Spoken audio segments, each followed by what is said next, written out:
Good evening class. क्या करने वाले हैं सर?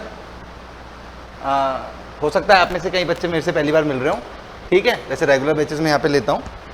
मेरा नाम है सीए कार्तिक गोयल। अपन करने वाले हैं जीएसटी में अपन एक क्विक रिवीजन करने वाले हैं। आज बहुत इंपॉर्टेंट चैप्टर, उसका नाम है इनपुट टैक्स क्रेडिट, ठीक है। हाँ सर, ये तो हम जानते हैं, इससे पहले हम मिले हुए तो हैं, पर हमें आता थोड़ा कम कम ही है। आप ये जानते हो कि ये आपके एग्जाम में बहुत 10 से 15 नंबर या कई बार 15 से 20 नंबर का भी ये चैप्टर अकेला देखने को मिल जाता है, ठीक है। तो आज कोशिश करते हैं इसको, मैं श्योरली तो नहीं कह रहा कि अपन 2 घंटे में इसको निपटा ही देंगे, पर कोशिश करते हैं 2 घंटे में अपन इसका मैक्सिमम पार्ट अपन इसका कंप्लीट कर सके, ठीक है। तो बिना टाइम वेस्ट करते हुए स्टार्ट करते हैं। आपका input tax credit chapter number आपका है 10, इनपुट टैक्स क्रेडिट। सर क्या है सर? कुछ सेक्शंस हैं बच्चों इसमें। सेक्शन क्या? सेक्शन 16, 17, 18, 19, 20। वैसे तो 21 भी इसमें आता है, पर वो इतना इंपॉर्टेंट नहीं है। अपन अगर ये 5 सेक्शन, 1 2 3 4 5 ही हुए ना, हाँ, ये 5 सेक्शन आज कंप्लीट कर पाए तो अपना आईटीसी मेनली कवर हो जाएगा सर, ठीक है। उस सारा चैप्टर स्टार्ट करने से पहले एक बेसिक डायग्राम जानते हैं कि सर ये चैप्टर वर्क कैसे करता है। Actually ITC input tax credit जो किसी भी रेसिपिएंट के यहाँ पे अवेल करनी होती है, वो कैसे वर्क करके चलती है। देखो, ये है आपका सप्लायर, ये है आपका रेसिपिएंट। ध्यान से सुनना, क्योंकि रिवीजन बैच है, बातों को ज्यादा डीप नहीं समझा पाऊंगा, जल्दी जल्दी कंप्लीट करके चलूंगा, है ना। मेरे साथ साथ फ्लो बनाए रखना। ये सप्लायर है, ये रेसिपिएंट है। सप्लायर ने रेसिपिएंट को माल बेचा, बदले में लिए पैसे और साथ में लिए जीएसटी के पैसे, ठीक है। अब ये B2B मॉडल है, क्योंकि सर आपका आईटीसी जो चैप्टर है, आपका जो आईटीसी चैप्टर है वो वर्क किस में करता है सर? B2B मॉडल में करता है, इतना तो आप जानते ही होंगे। B2C मॉडल में कोई भी आईटीसी आपको अवेल नहीं होती रेसिपिएंट के यहाँ पे। जब B2B मॉडल है, जब अब ये क्या करेगा, इससे जीएसटी के पैसे लिया आया, जो गुड्स या सर्विस बेची, जो गुड्स या सर्विस रेंडर करी है वो सप्लायर के, वो तो पैसे खुद के हैं, और जो जीएसटी के पैसे लिए हैं वो तो एज एजेंट कलेक्ट किए हैं सरकार के बिहाफ पे। ये पहुंचाने किसको है? इसको गवर्नमेंट को पहुंचाने सर, गवर्नमेंट को पहुंचाने। तो कैसे पहुंचाएगा गवर्नमेंट सर? रिटर्न फाइल करके पोर्टल पे जाएगा, रिटर्न फाइल करेगा, B2B में जाएगा। B2B में वहां पे 2 कॉलम होते हैं जब रिटर्न फाइलिंग करते हैं, B2B और B2C। जब B2B रिटर्न फाइलिंग में जाएगा, जब वहां क्या बोलेगा भाई, वहां क्या बोलेगा कि इसका जीएसटी नंबर देगा, अपने रेसिपिएंट का जीएसटी नंबर देगा और बोलेगा कि मैंने इस रेसिपिएंट को इतना माल, सॉरी चल रहा है ना, हाँ, मैंने इस रेसिपिएंट को इतना माल बेचा था। जब इस रेसिपिएंट को इतना माल बेचा था तो उससे इतने रुपए का जीएसटी लेके आया हूं, जो कि मैं आपको इस रिटर्न में पहुंचा रहा हूं, ठीक है। ये तो आपने बता दिया सप्लायर के एंड ने। जब सप्लायर ने रेसिपिएंट से लिया हुआ इनपुट टैक्स आपकी गवर्नमेंट को पहुंचा दिया, तो ये रेसिपिएंट का हक बनता है, जो सप्लायर को टैक्स दे के आया है, सप्लायर ने गवर्नमेंट को पहुंचा दिया। अब इस रेसिपिएंट का हक बनता है कि इसके यहाँ पे वो 3 लेजर में से, सर आपको सब बच्चों आपको सबको पता है, ई क्रेडिट लेजर एक नाम की एक लेजर होती है, 3 होती है, e cash, e credit and e liability. मैं तीनों का नाम नहीं लिख रहा, ई क्रेडिट का नाम लिख रहा हूं। अब रेसिपिएंट का हक क्या बनता है? जो टैक्स सप्लायर को दे के आया था, सप्लायर ने गवर्नमेंट को पहुंचा दिया, वो इसके ई क्रेडिट लेजर में दिखना चाहिए। हाँ सर, दिखना चाहिए, वो इसके ई क्रेडिट लेजर में दिखना चाहिए। वो ई क्रेडिट लेजर में कब रिफ्लेक्ट होता है रेसिपिएंट के यहाँ पे? जब वो सेक्शन 16 की 12 कंडीशन फुलफिल कर देता है। जब वो सेक्शन 16 की 12 कंडीशन फुलफिल कर देता है, जब वो ई क्रेडिट, सर 12 में से कोई एक या 12 की 12? सर 12 की 12 कंडीशन मैंडेटरी हैं। ये 12 कंडीशन बहुत ही इंपॉर्टेंट कंडीशंस हैं। ये 12 कंडीशन जब आपके यहाँ पे रेसिपिएंट फुलफिल कर देता है, तो उस तभी उसको ई क्रेडिट लेजर में उसका आईटीसी दिखना शुरू होगा। जो वो टैक्स सप्लायर को देके आया है, वो टैक्स उसकी जेब में वापस से कब घूम के ई क्रेडिट लेजर में कब आएगा? जब वो 12 कंडीशन फुलफिल कर देगा, ठीक। तो मतलब हो सकता है सप्लायर ने तो सरकार को वो टैक्स पहुंचा दिया हो, पर अगर वहां पे 12 कंडीशन में कोई एक भी कंडीशन छूटी तो वो पैसा सरकार का हो गया। अब सरकार इसकी ई क्रेडिट लेजर में वो पैसा नहीं डालेगी। तो मतलब 12 कंडीशन बहुत इंपॉर्टेंट रोल प्ले कर रही है। हाँ सर, बहुत इंपॉर्टेंट रोल प्ले कर रही है। तो आप अब एक काम करो, अब उस 12 कंडीशन हमें वाकिफ करा दो, वो 12 कंडीशन क्या है, ठीक। ये वही डायग्राम है जो मैंने आपको थोड़ा रफली बनाया है, थोड़ा तरीके से बना हुआ है। 12 कंडीशन क्या है मैं आपको बच्चों वापस बता दूं कि 12 की 12 कंडीशन फुलफिल होना जरूरी है, ठीक है। घबराओ मत, मैं हूं ना तुम्हारे साथ में। रिवीजन का मतलब ये नहीं है कि मैं कुछ छोड़ के चलूंगा या तुम कुछ पूछ नहीं सकते, पूछ बिल्कुल सकते हो, आराम से भी करेंगे तो भी हो जाएगा, ठीक है। घबराना मत कि सर इतनी जल्दी बोल रहे हैं, ठीक, क्योंकि मेरे को थोड़ा टारगेट है इसलिए थोड़ा जल्दी बोल रहा हूं, वरना मैं तुम्हारे साथ कोई दिक्कत की बात है नहीं, आराम से हो जाएगा, ठीक। 12 कंडीशन में से पहली कंडीशन क्या कहती है यार? Recipient should have invoice. आगे बहुत कुछ लिखा हुआ है, पर इतनी सी बात सुन लेते हैं कि जो यहाँ पे अगर मैं रेसिपिएंट हूं, जो सप्लायर को कुछ खरीद के लाया था, तो पैसे देके आया था, 2 तरह के पैसे देके आया था, गुड्स या सर्विस के और एक जीएसटी के। तो उसका कुछ इनवॉइस तो लिया होगा ना मैंने। तो यार इनवॉइस हरदम होना जरूरी है। बिना इनवॉइस के रेसिपिएंट यहाँ पे आपकी इनपुट टैक्स क्रेडिट क्लेम ही नहीं कर सकता। तो इनपुट टैक्स क्रेडिट क्लेम करने के लिए पहली मैंडेटरी कंडीशन क्या है? इनवॉइस रेसिपिएंट के यहाँ पे होना जरूरी है, जिसका उसको आईटीसी लेना है। मतलब जो उसने परचेज करी है, उस परचेज का एक्चुअली उस परचेज का इनवॉइस होना जरूरी है। तो recipient should have an invoice issued by the supplier. हाँ सर, गेटिंग इट। सर आगे बहुत कुछ बकवास करी हुई है, आप ये बता दो issued by supplier, self invoice, debit note, credit note, ये सभी बच्चों अब क्या है रिवीजन क्लास में थोड़ा सा मेरे को स्किप करना पड़ेगा, पर ये भी यही मान लो सारे इनवॉइस के अलग अलग नाम है, ये सभी इनवॉइस हैं अलग अलग नाम से हैं बस, ठीक है। Debit note, credit note, bill of entry, ये सभी इनवॉइस होते हैं, बस इनवॉइस के अलग अलग नाम है, तो इनवॉइस होना चाहिए। Goods and service receive by the second condition पे जंप कर रहे हैं। Goods and service receive by recipient himself और receive by party on behalf of recipient, मतलब कि बोर्ड कम यूज करूंगा, बोर्ड लिखने में थोड़ा टाइम ज्यादा लगता है, मेरे डायग्रामेटिक मतलब वर्चुअल डायग्राम बना रहा हूं मैं, अपने दिमाग में इमेजिन कर लो। ये सप्लायर है, ये रेसिपिएंट है, रेसिपिएंट ने बोला भैया ये सामान ले ले, इतने पैसे ले ले, मेरे को ये सामान दे दे, ठीक। तो रेसिपिएंट आईटीसी कब बुक कर पाएगा, जब वो गुड्स या सर्विस एक्चुअली में रिसीव कर ली। गुड्स या सर्विस रिसीव बाय रेसिपिएंट, खुद ने रिसीव कर ली, या फिर बोला पैसे तो मैं दे रहा हूं, पहुंचा उस गुड्स उसको देना, या फिर किसी और को रेंडर करवा दी वो गुड्स या सर्विस। तो इस जब दूसरी कंडीशन भी पूरी हो गई, गुड्स, दूसरी कंडीशन क्या कह रही है, जब रेसिपिएंट ने खुद वो गुड्स या सर्विस ले ली है, या अपने मतलब किसी और ने रेसिपिएंट के बिहाफ पे वो गुड्स या सर्विस ले ली। होता है ना कई बार, तुम अपनी मम्मी के लिए कोई घड़ी ऑर्डर कर दो, ठीक, तो रेसिपिएंट कौन है यहाँ पे, तुम ही हो, तुम पैसे दे रहे हो, और एक्चुअली गुड्स किसको मिले, आपकी मम्मी को, ठीक। तो goods and service receive by recipient himself और रिसीव बाय थर्ड पार्टी है ये, ऑन बिहाफ ऑफ रेसिपिएंट, ठीक है। सेकंड कंडीशन हो समझ में आ गई। यहाँ क्या लिख रखा है, if goods receive in instalment then deem to be receive on receipt of last lot. इसका मतलब क्या है सर, ऐसा होता है कई कबार, जैसे कि एक बिल्डर है, बिल्डर ने सीमेंट मंगवाई, बिल्डर कौन है, रेसिपिएंट है, सप्लायर कौन है, आपका सीमेंट जो सप्लायर है वो रेसिपिएंट है।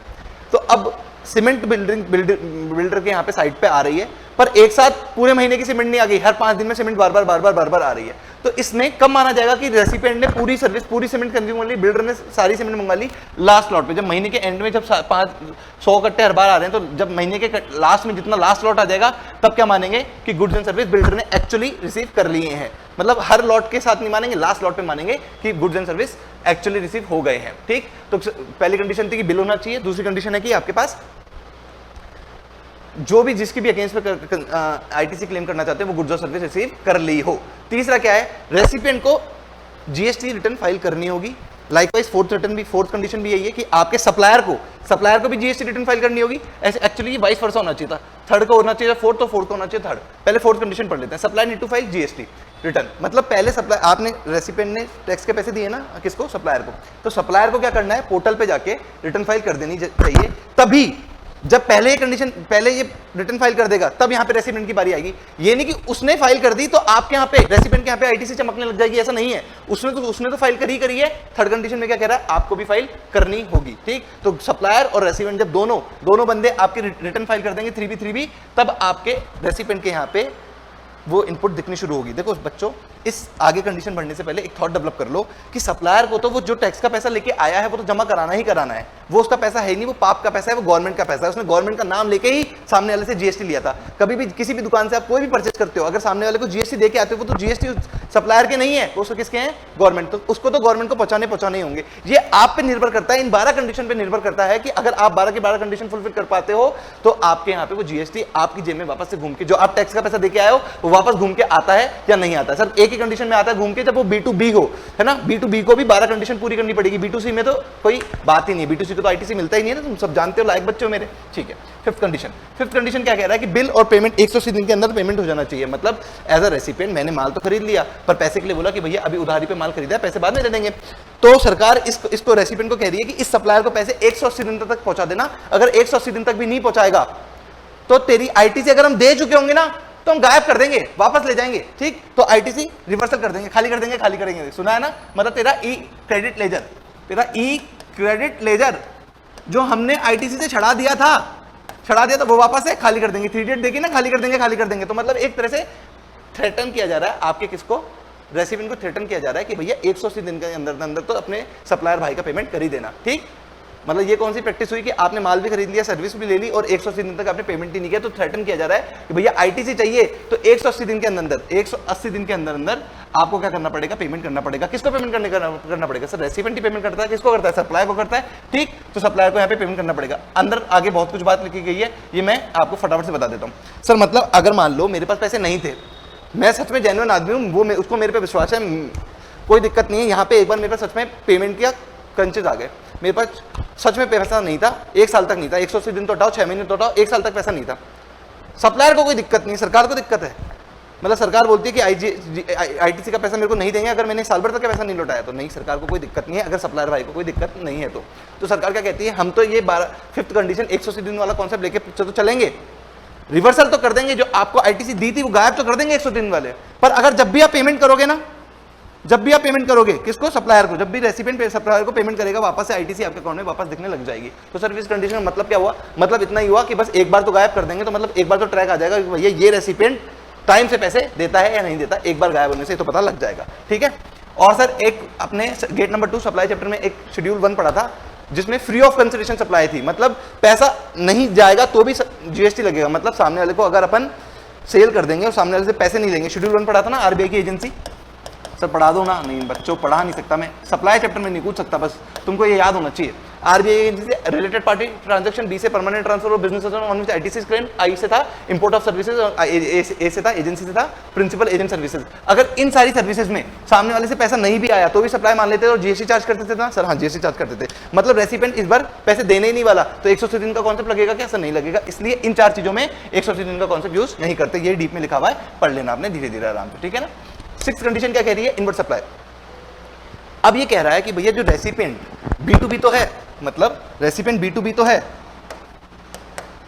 ये आपके कार्तिक सर है, ठीक है, ये आपके कार्तिक सर हैं, ठीक है, ये रजिस्टर्ड तो हैं, इनके पास आरसी तो है, इनके पास जीएसटी की आरसी तो है, पर इनके फिर भी 2 घर है ना, एक तो बिजनेस है, मान लो मैं प्रैक्टिस करता हूं तो एक तो इनके पास बिजनेस है और एक इनका घर भी तो है, घर भी तो जाते हैं शाम को। तो अब इन्होंने कोई सप्लायर से कोई एसी खरीद लिया। अब ये डिपेंड करेगा ये एसी प्रैक्टिस के ऑफिस में लगा रहे हैं या घर पे लगा रहे हैं। अगर ये ऑफिस में एसी लगा रहे हैं तो ही आपको इनपुट मिलेगी यार, तो ही आपको इनपुट मिलेगी। अगर इन्होंने घर पे लगा दिया तो कोई भी इनपुट नहीं मिलेगी। 6th कंडीशन यही कह रही है, इनवर्ट सप्लाई यूज और intended to use for business और फर्दरेंस ऑफ बिजनेस, मतलब बिजनेस के ही यूज में आनी चाहिए आपकी सप्लाई। ठीक, जो भी आप खरीद रहे हो वो बिजनेस में लगाओगे तो ही आपको आईटीसी मिलेगी, अदरवाइज तो यहाँ पे आप B2C ही हो गए, ये तो B2C है। जैसे ही आपने घर के लिए एसी खरीदा आप तो सी बन गए, कस्टमर बन गए। B2B तो बिजनेसमैन तो रहे नहीं, तो आईटीसी तो मिलती है किसको, बिजनेसमैन टू बिजनेसमैन। तो 6th कंडीशन ये कह रही है जो भी अगर आईटीसी क्लेम कर रहे हो तो बिजनेस के लिए ही यूज करना, घर की सुख सुविधाओं के लिए, मतलब कोई भी बिजनेस से हटके कुछ भी लगाओगे तो वो उसके लिए आपको आईटीसी नहीं मिलेगी। इंपॉर्टेंट कंडीशन 6th कंडीशन, ठीक है ना, इंपॉर्टेंट कंडीशन है 6th condition. 7th, recipient output supply should B non exempted. Sir ये क्या, हाँ कोई बात नहीं, मैं बता रहा हूं ना, ये आपका रेसिपिएंट है, रेसिपिएंट आईटीसी क्लेम करना चाहता था, पर रेसिपिएंट जब माल खरीद के लाया, ये तो टैक्सेबल गुड्स थे इसलिए जीएसटी दे के आया, जीएसटी का पेमेंट करके आया है, पर ये मैन्युफैक्चरिंग इंडस्ट्री है, ठीक, जो रॉ मटेरियल लाता है उसको मैन्युफैक्चर करके फिनिश गुड बना के बेच देता है। अब ये फिनिश गुड्स जीएसटी में एग्जेम्प्ट थे गेट नंबर 5 में। सर अगर ये एग्जेम्प्ट थे तो ये सामने वाले से जीएसटी कलेक्ट नहीं कर पा रहा होगा, फिर इसको इनपुट भी नहीं मिलेगी। 7th कंडीशन ये कह रही है, मतलब रेसिपिएंट जब जीएसटी का पेमेंट करके आया उसको इनपुट जब भी मिलेगी जब वो बेचने पे क्या कर रहा होगा, जीएसटी कलेक्ट कर रहा होगा। अगर बेचने पे जीएसटी कलेक्ट नहीं कर रहा, भला है रजिस्टर्ड पर्सन है, भला है बिजनेस के लिए यूज कर रहा है, पर अगर बेचने पे एग्जेम्प्टेड सप्लाई कर रहा है ना तो उसको जो इनपुट टैक्स देके आया था उसका इनपुट नहीं मिलेगा। मतलब बेचना टैक्सेबल गुड्स का ही होना चाहिए, अगर टैक्सेबल गुड्स को बेच रहा है तो ही जो इनपुट देके आया था, टैक्स देके आया था, वो उसके खाते में एज ए आईटीसी रिफ्लेक्ट होगी। समझ में आती है 7th कंडीशन। सर हाँ सर, ये समथिंग लाइक डीटी में एक ऐसा कंडीशन है कि आपके वही एक्सपेंसेस पीएनएल में लिखे जा सकते हैं। डीटी भी पढ़ते हो ना आप लोग, आपके वही एक्सपेंसेस डीटी में लिखे जाते हैं जो टैक्सेबल इनकम को कमाने के लिए खर्च हुए हैं। अगर वो एग्जेम्प्ट इनकम को कमाने के लिए खर्च हुए हैं तो वो पीएनएल में नहीं लिखे जाते, ऐसी बात है ना डीटी में, वैसी ये बात है। अगर जो जीएसटी दे के आए हो वो आईटीसी जब भी मिलेगी जब वो टैक्सेबल गुड्स को बेचने में काम में आई है, तो अगर वो एग्जेम्प्ट गुड को बेचने में काम में आई तो आईटीसी भी नहीं मिलेगी। डीटी से बात लिंक करती है, ठीक है। 8th condition, keep in mind last date for, ये बहुत आसान सी कंडीशन है। 6, 7 कंडीशन तो फिर भी इंपॉर्टेंट थी, 8th कंडीशन कोई भी इंपॉर्टेंट नहीं है, फटाफट से बता देते हैं। अगर 1 अप्रैल 2022 को कोई कहानी शुरू हुई थी जो अभी अभी खत्म हो गई 31 मार्च 2023 को, अगर इस पीरियड के बीच में कोई परचेज करी होगी तो आप उस पर जीएसटी दे के आए होंगे, तो जीएसटी दे के आए होंगे, आप चाहते हो कि आपको उसकी इनपुट मिल जाए। अगर जब आप जीएसटी दे के आए हो, आप चाहते हो उसको आपको इनपुट मिल जाए, तो आपको क्या करना पड़ेगा, इस डेट में एक डेट आएगी सितंबर का महीना, जिसकी रिटर्न जाएगी 20 अक्टूबर 2023 को। हाँ सर, अभी एनुअल रिटर्न कहते हैं इसको, एनुअल रिटर्न जानी बाकी है। तो इस पीरियड की अगर आप जीएसटी चाहते हो, इनपुट चाहते हो, तो आपको इस डेट तक तो वो क्लेम कर ही लेनी है। अगर इस पीरियड तक भी आपने क्लेम नहीं करी तो फिर आपको वो आईटीसी नहीं मिलेगी। ध्यान रहे कि 12 की 12 कंडीशन फुलफिल करना जरूरी है, तभी जाके आपको आईटीसी मिलेगी। ठीक है, पढ़ने का टाइम आप रीडिंग लगा लेना, यही बात लिखी हुई है। 9th क्या था, 9th भी बहुत इंपॉर्टेंट कंडीशन है यार। 8th इतनी इंपॉर्टेंट नहीं है, सिर्फ इसमें तो टाइम लिमिट थी, समझने की कोई बात ही नहीं थी। 9th एक्चुअली 15-20 मिनट की अकेली कंडीशन है ना, पर रिवीजन क्लास में मैं इतना डीप नहीं समझा सकता, पर इतना ही बता सकता हूं कि अगर आप एज अ रेसिपिएंट कोई चीज खरीद के लाए, सपोज कर लो कोई प्लांट एंड मशीनरी खरीद के लाए 1 करोड़ रुपए की या 10 करोड़ रुपए की, कोई सीमेंट मैन्युफैक्चरिंग कंपनी है, वो 10 करोड़ रुपए की एक बढ़िया सी प्लांट एंड मशीनरी खरीद के लाई है जो आपके सीमेंट को मैन्युफैक्चर करेगी, और उसमें जीएसटी देके आई @ 18%, तो 1.8 करोड़ रुपए का जीएसटी का पेमेंट करके आई। तो टोटल पेमेंट कितने करके आई है सप्लायर को, टोटल पेमेंट कितने करके आई है, 11 करोड़ 80 लाख रुपए का पेमेंट करके आई है, ठीक है। तो अब वो प्लांट एंड मशीनरी, अब देखो डीटी और आईडीटी में 2 में बढ़ जाएगा ये, एक डीटी चलेगा एक आईडीटी चलेगा। डीटी में तो वो लिखेगा पीएनएल में टू डेप्रिसिएशन, और यहां लिखेगा आईटीसी। तो आपका जीएसटी में आईटीसी वाली कंडीशन से एक कंडीशन बोल रही है कि भैया या तो जब उसकी वैल्यू मानो, तो अगर उसकी वैल्यू आपने 11.8 करोड़ मान ली, मतलब जीएसटी का पैसा कॉस्ट में इंक्लूड कर लिया, तो उस पर डेप्रिसिएशन लगा लेना @ 10% हर साल, ठीक है। या तो ये कर लेना, क्योंकि आपने डेप्रिसिएशन जीएसटी पे भी डेप्रिसिएशन लगा दिया ना, यहाँ पे अगर आपने जीएसटी पे भी डेप्रिसिएशन लगा दिया तो फिर आपको आईटीसी नहीं मिलेगी। अगर आईटीसी लेनी है तो 10 करोड़ रुपए पे डेप्रिसिएशन लगाना और 1.8 करोड़ रुपए को आईटीसी में लिख लेना, ठीक। डेप्रिसिएशन लगाना 10 करोड़ रुपए पे और आईटीसी को 1.8 करोड़ चार्ज कर लेना। पर अगर आपने 11.8 करोड़ रुपए डेप्रिसिएशन लगा लिया पूरी कॉस्ट मानते हुए, मतलब जीएसटी का पैसा भी कॉस्ट में का पार्ट मान लिया, तो फिर आपको आईटीसी नहीं मिलेगी। ये वाली बात कह रहा है आपकी कंडीशन नंबर 9, जो कि बेहद इंपॉर्टेंट कंडीशन है। और आपको मैं एक शॉर्ट में क्रक्स बता रहा हूं कि हरदम आईटीसी का पैसा अलग मांगना, सर क्यों का रीजन नहीं दे पाऊंगा, अभी लॉजिक नहीं दे पाऊंगा। आईटीसी का पैसा अलग मांगना और जीएसटी की डेप्रिसिएशन अलग मांगना। जो भी बच्चा अपने क्लाइंट को ये वाली रेफरेंस दे देगा वो गलत कर देगा अपने क्लाइंट के साथ, इसलिए आईटीसी का पैसा अलग, डेप्रिसिएशन सिर्फ परचेज वैल्यू पे, ना कि जीएसटी वैल्यू इंक्लूडेड पे, ठीक है। हाँ सर क्यों बाद में पूछना मेरे से, अभी क्यों का टाइम नहीं है मेरे पास। मैंने मेरी रेगुलर क्लास देख लेना, उसमें मैं आराम से इन 12 कंडीशन पे दो क्लास ले लेता हूँ, है ना, कि इतनी धीरे धीरे पढ़ाता हूँ ये 12 कंडीशन। अब क्या है अपनी 10th कंडीशन कह रही है कि अगर आप कोई सप्लायर से कोई घर में कोई बिजनेस में कोई सामान खरीद के लाए, तो ऐसा नहीं, 6 कंडीशन ने क्या कहा था, 6 कंडीशन ने कहा था कि उसको बिजनेस के यूज के लिए लेना है, घर के यूज के लिए नहीं लेना है। होम यूज के लिए लोगे तो उस पर कोई भी आईटीसी नहीं मिलेगी, तो होम यूज के लिए नहीं लेना है। तो 10th कंडीशन भी यही कर रही है कि अगर आप कोई कैपिटल गुड्स खरीद के लाए तो उसकी लाइफ मानी जाती है 5 साल, मतलब 60 महीने।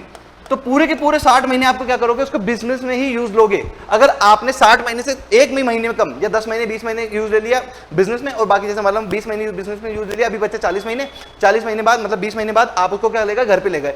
अगर घर पे ले गए या बेच दिया या खराब रद्दी, आपको लगता है रद्दी हो गया, आपको उसको बेच देना सही है, तो फिर 20 महीने की आईटीसी मिलेगी, पूरी आईटीसी नहीं मिलेगी। मतलब आईटीसी तभी मिलेगी पूरी की पूरी जब आप उसको 60 महीने में रिवर्स यूज करोगे। तो सर मतलब अगर हमने 20 महीने में यूज करके बेच दिया उसको, तो क्या फिर हमको पूरी आईटीसी नहीं मिलेगी, पर आईटीसी हम शुरू में बुक कर लेते हैं। हाँ, तो रिवर्सल सीखेंगे आगे सेक्शन 17-18 में, ठीक है। डर तो नहीं लग रहा सर स्पीड से? नहीं सर, क्योंकि हमारा भी रिवीजन है, ऐसे मत सोचो कि हम एकदम बुद्धू बैठे हैं यहाँ पे, हमको भी आता है, बस हम थोड़ा सा भूल गए थे, किसी बैड लक की वजह से हमारा अटेम्प्ट नहीं निकला, या फिर हमें बस अभी तो हमने अटेम्प्ट दिया भी नहीं, बस हम आपके साथ तैयारी करना चाहते हैं, क्योंकि हमें पता है आप हमसे तेज हमारा रिवीजन करा दोगे। हाँ, ये हुई ना बात। कंडीशन नंबर 11 क्या कह रही है, no ITC shall be allowed of the tax arising on reassessment fraud etcetera. बहुत इजी सी कंडीशन है। ये कह रही है कि अगर परचेज के टाइम परचेज सेल 1 नंबर में करना, 1 नंबर में करोगे तो जो आईटीसी मांगना बताओगे वो गवर्नमेंट में दे देगी। पर अगर पकड़े गए 2 नंबर में परचेज सेल कर रहे थे, पकड़े गए, और पकड़े गए अब तो क्योंकि पकड़े गए, परचेज तुम्हारी पकड़ी गई कि तुमने परचेज करी और सरकार को पता ही नहीं, और सरकार ने पकड़ ली, फ्रॉड में पकड़ ली, रीअसेसमेंट में पकड़ ली, फिर तुम बोल रहे हो चलो परचेज पकड़ी गई, तो तुम बोल रहे हो कि अब सर इस पे ना हमारा आईटीसी भी खड़ा था वो भी दे दो। तो जब पकड़े तो पहले से बोल देते तो सरकार तैयार थी आपको इनपुट देने के लिए, पर पकड़े जाने सरकार ने तुम्हारी परचेज पकड़ी, तुमने खुद ने डिक्लेयर नहीं करी, तो सरकार बोलती है अगर हम रीअसेसमेंट या फ्रॉड में तुम्हारी परचेज पकड़ लेंगे ना तो उस पर इनपुट नहीं देंगे, चाहे उस पर इनपुट तुम दे के आए हो तो हम नहीं देंगे, क्योंकि तुमने खुद से नहीं बताई। इसलिए खुद से ही बता देना, उसमें फायदा है। अगर 2 नंबर की परचेज 2 नंबर की सेल कर रहे होंगे और पकड़े गए तो पकड़े जाने पे कोई भी इनपुट नहीं मिलेगी। लास्ट अमाउंट क्या कहता है, receive supply should be not where negative list supply.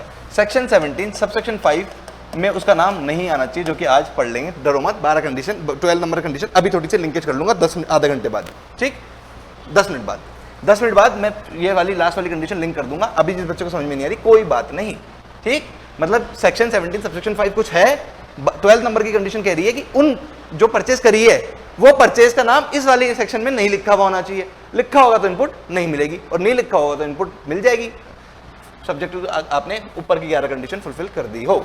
हाँ सर, सेक्शन 16 वापस आ गया क्या? नहीं सर, वापस से नहीं आया, जो ऊपर की 12 कंडीशन पड़ी वो समरी थी और ये डिटेल में है, डिटेल आप घर पे जाके पढ़ लेना फटाफट से, ठीक है? हाँ सर ठीक है सर, नहीं पढ़ेंगे तो चलेगा? हाँ चलेगा, मैं कह रहा हूँ चलेगा, ऊपर की 12 कंडीशन शॉर्ट वाली जो पढ़ लेना चलेगा। आगे जंप करते सेक्शन 17 पे। सर आ भी गए? हाँ बस, होता तो इतना ही है, वो तो हम रेगुलर क्लासेस में टाइम लगाते हैं धीरे धीरे। सेक्शन 17 सबसेक्शन 5, लो सर अभी तो आपने बोला था आधा घंटा, फिर आए 10 मिनट पे, अभी तो 1 मिनट में आ गए। हाँ ये तो जादू है, ठीक। सेक्शन 17 सबसेक्शन 5 क्या कहता है आपका बच्चों? कि कुछ परचेजेस, कुछ चीजें ऐसी हैं, कुछ गुड्स, कुछ सर्विसेज ऐसी हैं जो आप परचेज कर लोगे, बिजनेस के लिए भी करोगे तो भी सरकार उसमें ठेंगा दिखा देगी आपको कि इनपुट नहीं देंगे। क्यों? बस लॉ कौन लिख रहा है? सरकार। तो गवर्नमेंट की अपनी इच्छा। गवर्नमेंट क्या बोलती है? यहां पे जितने भी नाम है ना, उनमें टैक्स के अमाउंट मोटे मोटे छुपे हैं, और अगर छोटे छुपे हैं तो साफ दिख रहा है कि ये तो बिजनेस का खर्चा है ही नहीं, ये तो पर्सनल खर्चा है। या तो टैक्स का अमाउंट मोटा है या झोल साफ दिख रहा है कि ये तो बिजनेस का खर्चा है ही नहीं, ये तो पर्सनल खर्चा है। तो दोनों ही अमाउंट में सरकार की नीयत बदल गई कि भैया हो सकता है, देखो टैक्स के अमाउंट से मोटे से मतलब नहीं है, एक्चुअली क्या है यहाँ पे सेक्शन 17 सेक्शन 5 में जो नाम है ना वो ऐसे हैं कि ज्यादातर वो यूज कर लिए जाते हैं पर्सनल यूज के लिए, ज्यादातर वो यूज कर लिए जाते हैं पर्सनल यूज के लिए, और नाम ले दिया जाता है बिजनेस का, ठीक। मतलब वो खर्चे कर लेते जाते हैं पर्सनल यूज के लिए और नाम ले दिया जाता है बिजनेस का कि सर हम तो बिजनेस के लिए खर्चा देके आते हैं, हमको इनपुट देके चलो सर। इसलिए गवर्नमेंट परेशान थी कि सर गवर्नमेंट ने कंडीशन 6 कंडीशन पड़ी ना कि बिजनेस के लिए यूज में आना चाहिए, तो गवर्नमेंट बोल रही थी कि हम तो ये कंडीशन लिख चुके हैं कि बिजनेस यूज के लिए आना चाहिए, फिर भी लोग दिखा देते हैं बिजनेस यूज के लिए और ले लेते हैं पर्सनल यूज का, और हम पकड़ भी नहीं पाते, ट्रैक भी नहीं कर पाते, ठीक। तो इसलिए उसका रम्मादी खत्म करो, उसके में जो झंझट है ना वो खत्म करो। सेक्शन 17 सबसेक्शन 5 में ब्लॉक क्रेडिट में उसका नाम लिख के, मतलब ब्लॉक क्रेडिट में उसका नाम लिख दिया कि इन परचेजेस पे तो क्रेडिट मिलेगी ही नहीं, किसी को नहीं मिलेगी साहब। एक्सेप्शन अगर जिसको देनी होगी उसको एक्सेप्शन में डाल के उसको भी देंगे, पर जनरली तो सबके लिए रास्ता बंद करेंगे इन चीजों की परचेज पे इनपुट देने से। सर क्या कंडीशन है वो?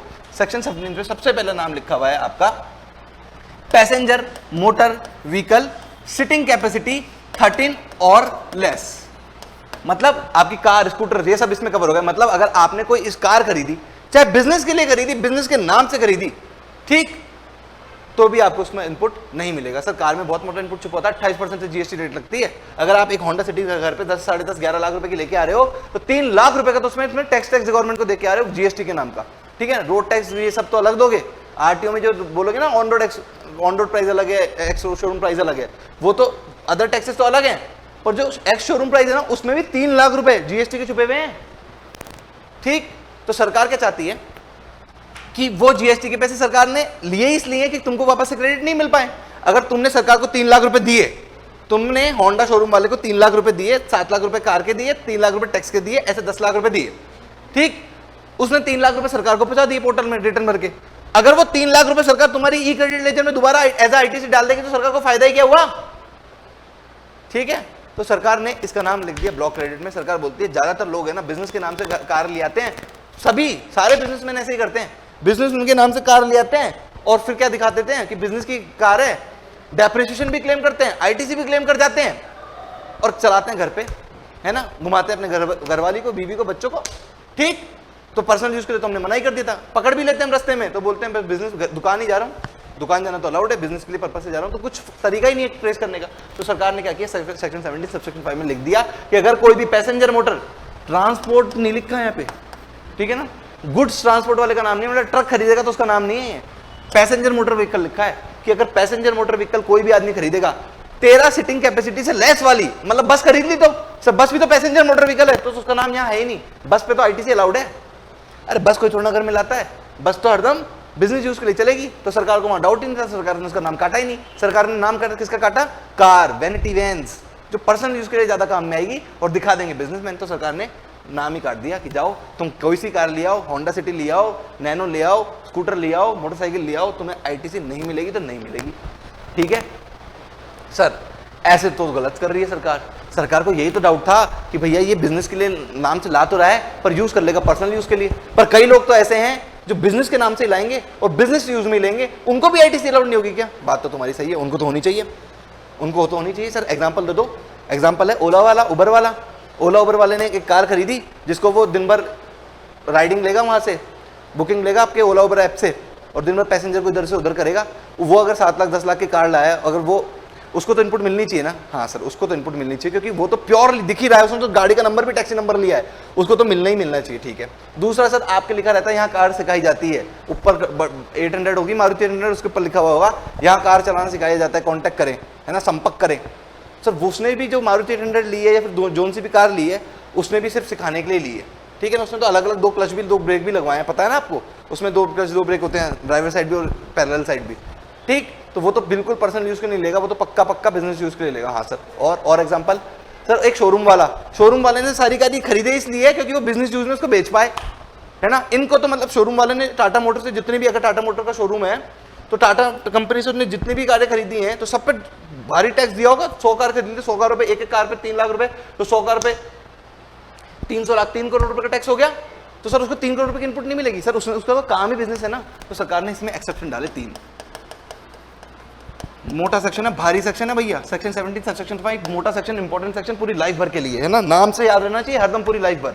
ठीक। एक्सेप्शन में सरकार ने डाले 3 नाम। STD फर्दर सप्लाई के लिए जो यूज लेता है शोरूम वाले, ट्रेनिंग ट्रांसपोर्टेशन ऑफ पैसेंजर ओला उबर वाले, और ड्राइविंग स्कूल जहाँ पे कार सब चलाई जाती है। इन 3 लोग को, अगर ये 3 लोग कार खरीदेंगे तो इनको तो इनपुट मिल जाएगी, बाकी लोगों को नहीं मिलेगी। ठीक है सर। हाँ सर ठीक है। फिर आता है आपका एयरक्राफ्ट और वेसल। जल्दी एयरक्राफ्ट और वेसल पे क्या लिखा हुआ है सर? एयरक्राफ्ट और वेसल पे लिखा हुआ है कि आपके एयरक्राफ्ट और वेसल अगर किसी ने खरीदा, मेरी बात ध्यान से सुनना, एयरक्राफ्ट और वेसल किसी ने खरीदा तो उसको इनपुट नहीं मिलेगी। एयरक्राफ्ट और वेसल को भी ब्लॉक क्रेडिट में डाल दिया गया। हाँ सर, इसको भी ब्लॉक क्रेडिट में डाल दिया। मतलब आज कल को जाके मुकेश अंबानी ने रिलायंस के नाम से एक प्लेन खरीदा, प्राइवेट जेट, अपनी वाइफ को गिफ्ट करने के लिए। बोला वो भी डायरेक्टर है रिलायंस इंडस्ट्रीज की, तो हम तो बिजनेस के लिए पर्पस के लिए दे रहे हैं, बिजनेस में मीटिंग लगती है इधर से उधर जाने में। ठीक, तो बाय रोड थोड़ा ना जाएगी अनीता अंबानी, है ना, वो तो बाय प्लेन जाएगी। तो हमने तो बिजनेस के लिए पर्पस से खरीदा है और बिजनेस में यूज लेंगे, नहीं मिलेगी साहब। अगर आपने 100 करोड़ रुपए का प्राइवेट जेट खरीदा है, उसमें अपन 18% निकाले तो 18 करोड़ रुपए का जीएसटी देके आए हैं। छोटे मोटे अमाउंट में क्यों फंस सकते हो तुम? अभी अब तुम्हारी मोटरसाइकिल पे क्यों अटके हुए हो? ठीक, अगर 100 करोड़ का प्राइवेट जेट खरीदा है, 18 करोड़ रुपए का अंबानी साहब टैक्स देके आए हैं उसमें, तो टैक्स 18 करोड़ रुपए रिलायंस इंडस्ट्रीज की बुक में एज आईटीसी खड़े हो जाएंगे कि नहीं होंगे? क्योंकि उसका नाम ब्लॉक क्रेडिट में लिखा हुआ है, एयरक्राफ्ट वेसल में लिखा हुआ है। सर ये तो ठीक है, समझ में आता है कि इस आदमी को तो सरकार मना कर रही है कि प्राइवेट आदमी है। चलो दूसरा एग्जांपल लेते हैं, वेसल भी लिखा हुआ है। वेसल मतलब नेवी में जो जहाज चलते हैं, मतलब समुद्र में जो जहाज चलते हैं। तो इंडियन नेवी फोर्स जानते हो ना, डिफेंस की? हाँ सर, व्हाइट यूनिफॉर्म, ठीक है ना। तो अगर उसमें विक्रांत नाम अपना जहाज है, नेवी का जो जहाज है ना डिफेंस का, उसका नाम है विक्रांत, और सच में विक्रांत है, बहुत बड़ा है। ठीक, इतना बड़ा है, मतलब एक बार देख के आना, कभी मुंबई में जाओ तो वहाँ पे दिखाते हैं उसको, विक्रांत को। वहाँ जलरन वहाँ खड़ा रहता, हो सकता है कभी जहाज में खड़ा रहने के लिए थोड़ी ना खरीदा, घूमता भी रहता, तो हो सकता है तुम्हारी बैड लक तो तुम्हें देखने को मिले नहीं मिले, मैंने देखा है उसे। तो अगर नेवी वालों ने कोई विक्रांत नाम से कोई बड़ा जहाज खरीद लिया, 1000 करोड़ रुपए का जहाज खरीद लिया, 18% से 180 करोड़ रुपए से टैक्स दे दिया, तो नेवी वालों को, खुद गवर्नमेंट के डिपार्टमेंट वालों को उस पर जीएसटी मिलेगी नहीं मिलेगी? इनपुट मिलेगी नहीं मिलेगी? सर नहीं मिलेगी। नाम लिख दिया ब्लॉक क्रेडिट में, तो सब जनता जनार्दन सबके लिए, जनहित में जारी है ये, किसी पर्सनल के लिए नहीं, लॉ सबके लिए एप्लीकेबल है। कानून ने तो पट्टी बांध रखी है ना, कानून तो जानता ही नहीं है कौन है, कानून ने तो लॉ लिख दिया तो सबके लिए एप्लीकेबल है भाई, राजा रंग सब बराबर। मतलब एयरफोर्स ने अपाचे हेलीकॉप्टर खरीद लिया है ना, आपके एयरफोर्स के पास, इंडियन एयरफोर्स जवान के पास बहुत सारे हेलीकॉप्टर्स हैं। ठीक, उन्होंने अपाचे हेलीकॉप्टर खरीद लिया, वही 50 करोड़ रुपए का, उस पर जितने भी जीएसटी देके आए, इंडियन एयरफोर्स को, नेवी को, इनको इनपुट नहीं मिलेगी? नहीं मिलेगी साहब, नहीं मिलेगी। तो इनमें भी सर कुछ एक्सेप्शन है क्या? हाँ, इनमें भी एक्सेप्शन है, इन 4 लोगों को मिल जाएगी। मतलब ये 4 लोग आपके चाहे एयरक्राफ्ट खरीद लें, प्लेन खरीद लें, चाहे पानी में जाने वाला जहाज खरीद ले, ऐसे ऐसे चलता है ना जहाज, तो हाँ मछली है ना, जहाज तो ऐसे चलता है। ठीक है, चाहे एयरक्राफ्ट खरीद लो चाहे जहाज खरीद लो, इन 4 लोगों को मिल जाएगी। मतलब ये क्या सर, नेवी से भी ऊपर आ रहे हैं? मतलब ये 4 लोग है कौन? इनकी भारत में इतनी चलत, इन 4 लोगों को मिल जाएगी, इनको नहीं मिलेगी? खुद गवर्नमेंट के बड़े बड़े डिपार्टमेंट, नेवी, डिफेंस, इनको नहीं मिलेगी और इनको मिल जाएगी? हाँ साहब, ये बिजनेस के लिए यूज ले रहे हैं, इनको मिल जाएगी। अभी तुम्हारी आंखें खोलूंगा, तुमको खुद को लग जाएगा हाँ ये तो बिजनेस के लिए यूज के लिए ले रहे हैं। वही STTD, यहाँ वहां पे STD पड़ा था, यहाँ पे STTD, इन 4 लोगों को मिल जाएगी। किसी ने एयरक्राफ्ट या वेसल खरीदा ही बेचने के लिए, तो मतलब फर्दर सप्लाई, खरीदा ही बेचने के लिए, तो वही शोरूम वाले। ठीक, जैसे कोई कार बेच रहा था वैसे कोई एयरक्राफ्ट और वेसल भी तो बेच रहा होगा, इनको तो मिल जाएगी। जैसे कि मान लो मेरा शोरूम है, मैं एयरक्राफ्ट बेचता हूँ सर। शोरूम मतलब कितना बड़ा शोरूम होगा, मैंने तो खुद ने कभी एयरक्राफ्ट नहीं खरीदा, मेरे को पता नहीं, मैंने देखा भी नहीं एयरक्राफ्ट का शोरूम, ठीक है ना। तो जैसे भी एयरक्राफ्ट खरीदा जाता है कोई तो बेचता होगा उसे, हाँ सर कोई तो बेचता होगा, कोई तो बनाता होगा, ठीक। जो बेच रहा है ना उसको उसकी इनपुट मिल जाएगी, ठीक है, हाँ सर। वो जितना भी टैक्स दे के आया होगा उसकी परचेज पे, फिर फर्दर बेच रहा है उसको उसकी इनपुट मिल जाएगी। सर ये क्या है, वही ट्रांसपोर्टेशन ऑफ पैसेंजर। अरे भाई टाइटैनिक खरीदा किसी ने, मान लो टाइटैनिक इंडिया का जहाज है, टाइटैनिक खरीदा और टाइटैनिक को चलाएगा किराए पे, मतलब सवारी इधर से उधर लेके जाएगा, वर्ल्ड में घुमाएगा चाहे, पर लेके जाएगा ट्रांसपोर्टेशन ऑफ पैसेंजर, तो उसको इनपुट मिल जाएगी क्या सर? उसको तो इनपुट मिल जाएगी, क्योंकि वो धंधा कर रहा है, काम कर रहा है, और काम करने के लिए तो इनपुट देते ही देते हैं। मना क्यों किया था? वो अंबानी जैसे लोगों को मना किया था, एयरफोर्स जैसे लोगों को मना किया था कि भैया बिजनेस थोड़ी ना डिफेंस का, बिजनेस थोड़ी ना डिफेंस के लिए तो यूज आ रहा है, वो तो यूज आने पर मना है, चाहे बिजनेस यूज हो, है ना, यूज आने पर मना है, पर प्रॉपरली धंधा डिपेंड ही, बैकबोन ही बिजनेस इस पे डिपेंड है कि भैया ये जहाज या एयरक्राफ्ट होगा नहीं तो बिजनेस ही नहीं होगा, तो फिर इनपुट देनी ही पड़ेगी। तो अगर जहाज होगा ही नहीं तो बेचेंगे क्या, इसलिए इनपुट दे दी। अगर जहाज होगा ही नहीं तो क्या पानी में ले जाएंगे कैसे लोगों को, इसलिए हवा में लेके, जैसे एयर इंडिया ने, किंगफिशर ने कोई प्लेन खरीदे, है ना, मुंबई टू जयपुर, जयपुर टू अलग अलग जगह फ्लाइटें उड़ाने के लिए, उनको इनपुट मिल जाएगी क्या? हाँ सर, वो तो ट्रांसपोर्टेशन पैसेंजर का काम कर रहे हैं ना, उनको तो इनपुट मिल जाएगी। और ये तीसरा टी क्या है अभी बताते हैं, और डी क्या है, वही ड्राइविंग स्कूल, वही ड्राइविंग स्कूल।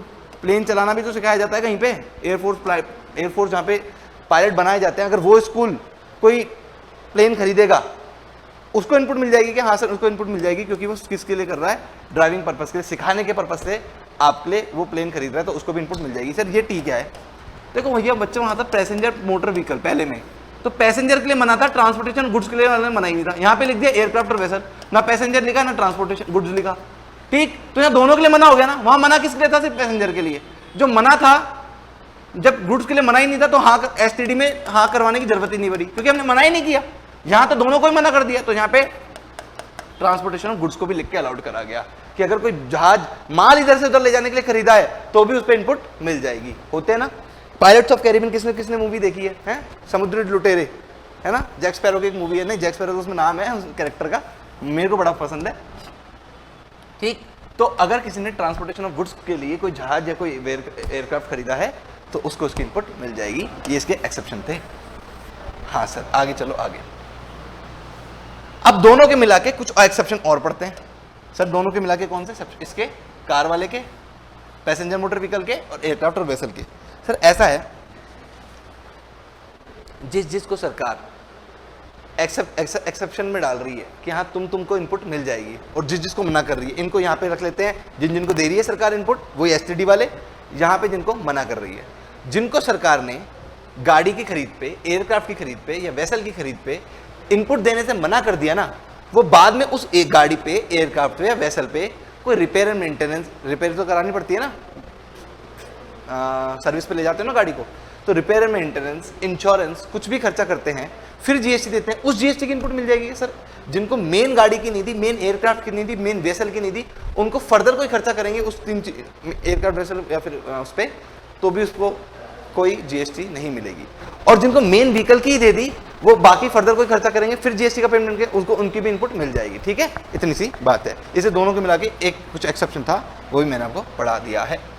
आगे पर्सनल बेस्ड सर्विसेज, मैंने क्या कहा था, सरकार को या तो कंफ्यूजन है, ब्लॉक क्रेडिट सरकार ला के हो रही है, सेक्शन 17 सबसेक्शन 5 सरकार ला के हो रही है, या तो सरकार को कंफ्यूजन है कि सामने वाला आपका जीएसटी तो ले लेगा और बिजनेस नाम तो बिजनेस का लगाएगा और उड़ाएगा पर्सनल मजे के यूज के लिए, तो सरकार ने मना बंद कर दिया।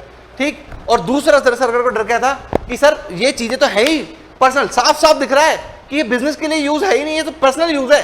पर्सनल यूज के लिए अगर कोई चीज खरीद लोगे तो भी इसको इनपुट सरकार दे देगी। सरकार ने साफ साफ मना कर दिया सेक्शन 17 सबसेक्शन 5 में पर्सनल सर्विसेज के नाम से, इंडिविजुअल बेस्ड रिलेटेड सर्विसेज के नाम से, कि यहाँ आप आपको इनपुट देके नहीं चलेंगे। जैसे कि मैंने खाना खाया रेस्टोरेंट में जाके, है ना, जीएसटी लग के आता है कैसे? हाँ बिल्कुल जीएसटी लग के आता है। मैंने वो बिल बिजनेस का लगा दिया, बिजनेस में लगा दिया और बोल दिया कि इसका इनपुट जो जीएसटी लगाओ जगह लगा लो, जितना लगा लो, मेरे को कोई डर नहीं है, क्योंकि मैं तो बिजनेस में उसका क्रेडिट क्लेम कर लूंगा। सरकार ने बोला क्यों भाई, खाना बिजनेस खा के आया था, तू खा के आया था? मैंने बोला मैंने खाता नहीं तो जिंदा कैसे रहता, काम धंधा कौन करता? मैं सरकार बोले टोपी पहनाता है, टोपी पहनाता है, हमको टोपी पहनाता है। ठीक, खाना अगर तू बिजनेस नहीं करता तो खाना नहीं खाता।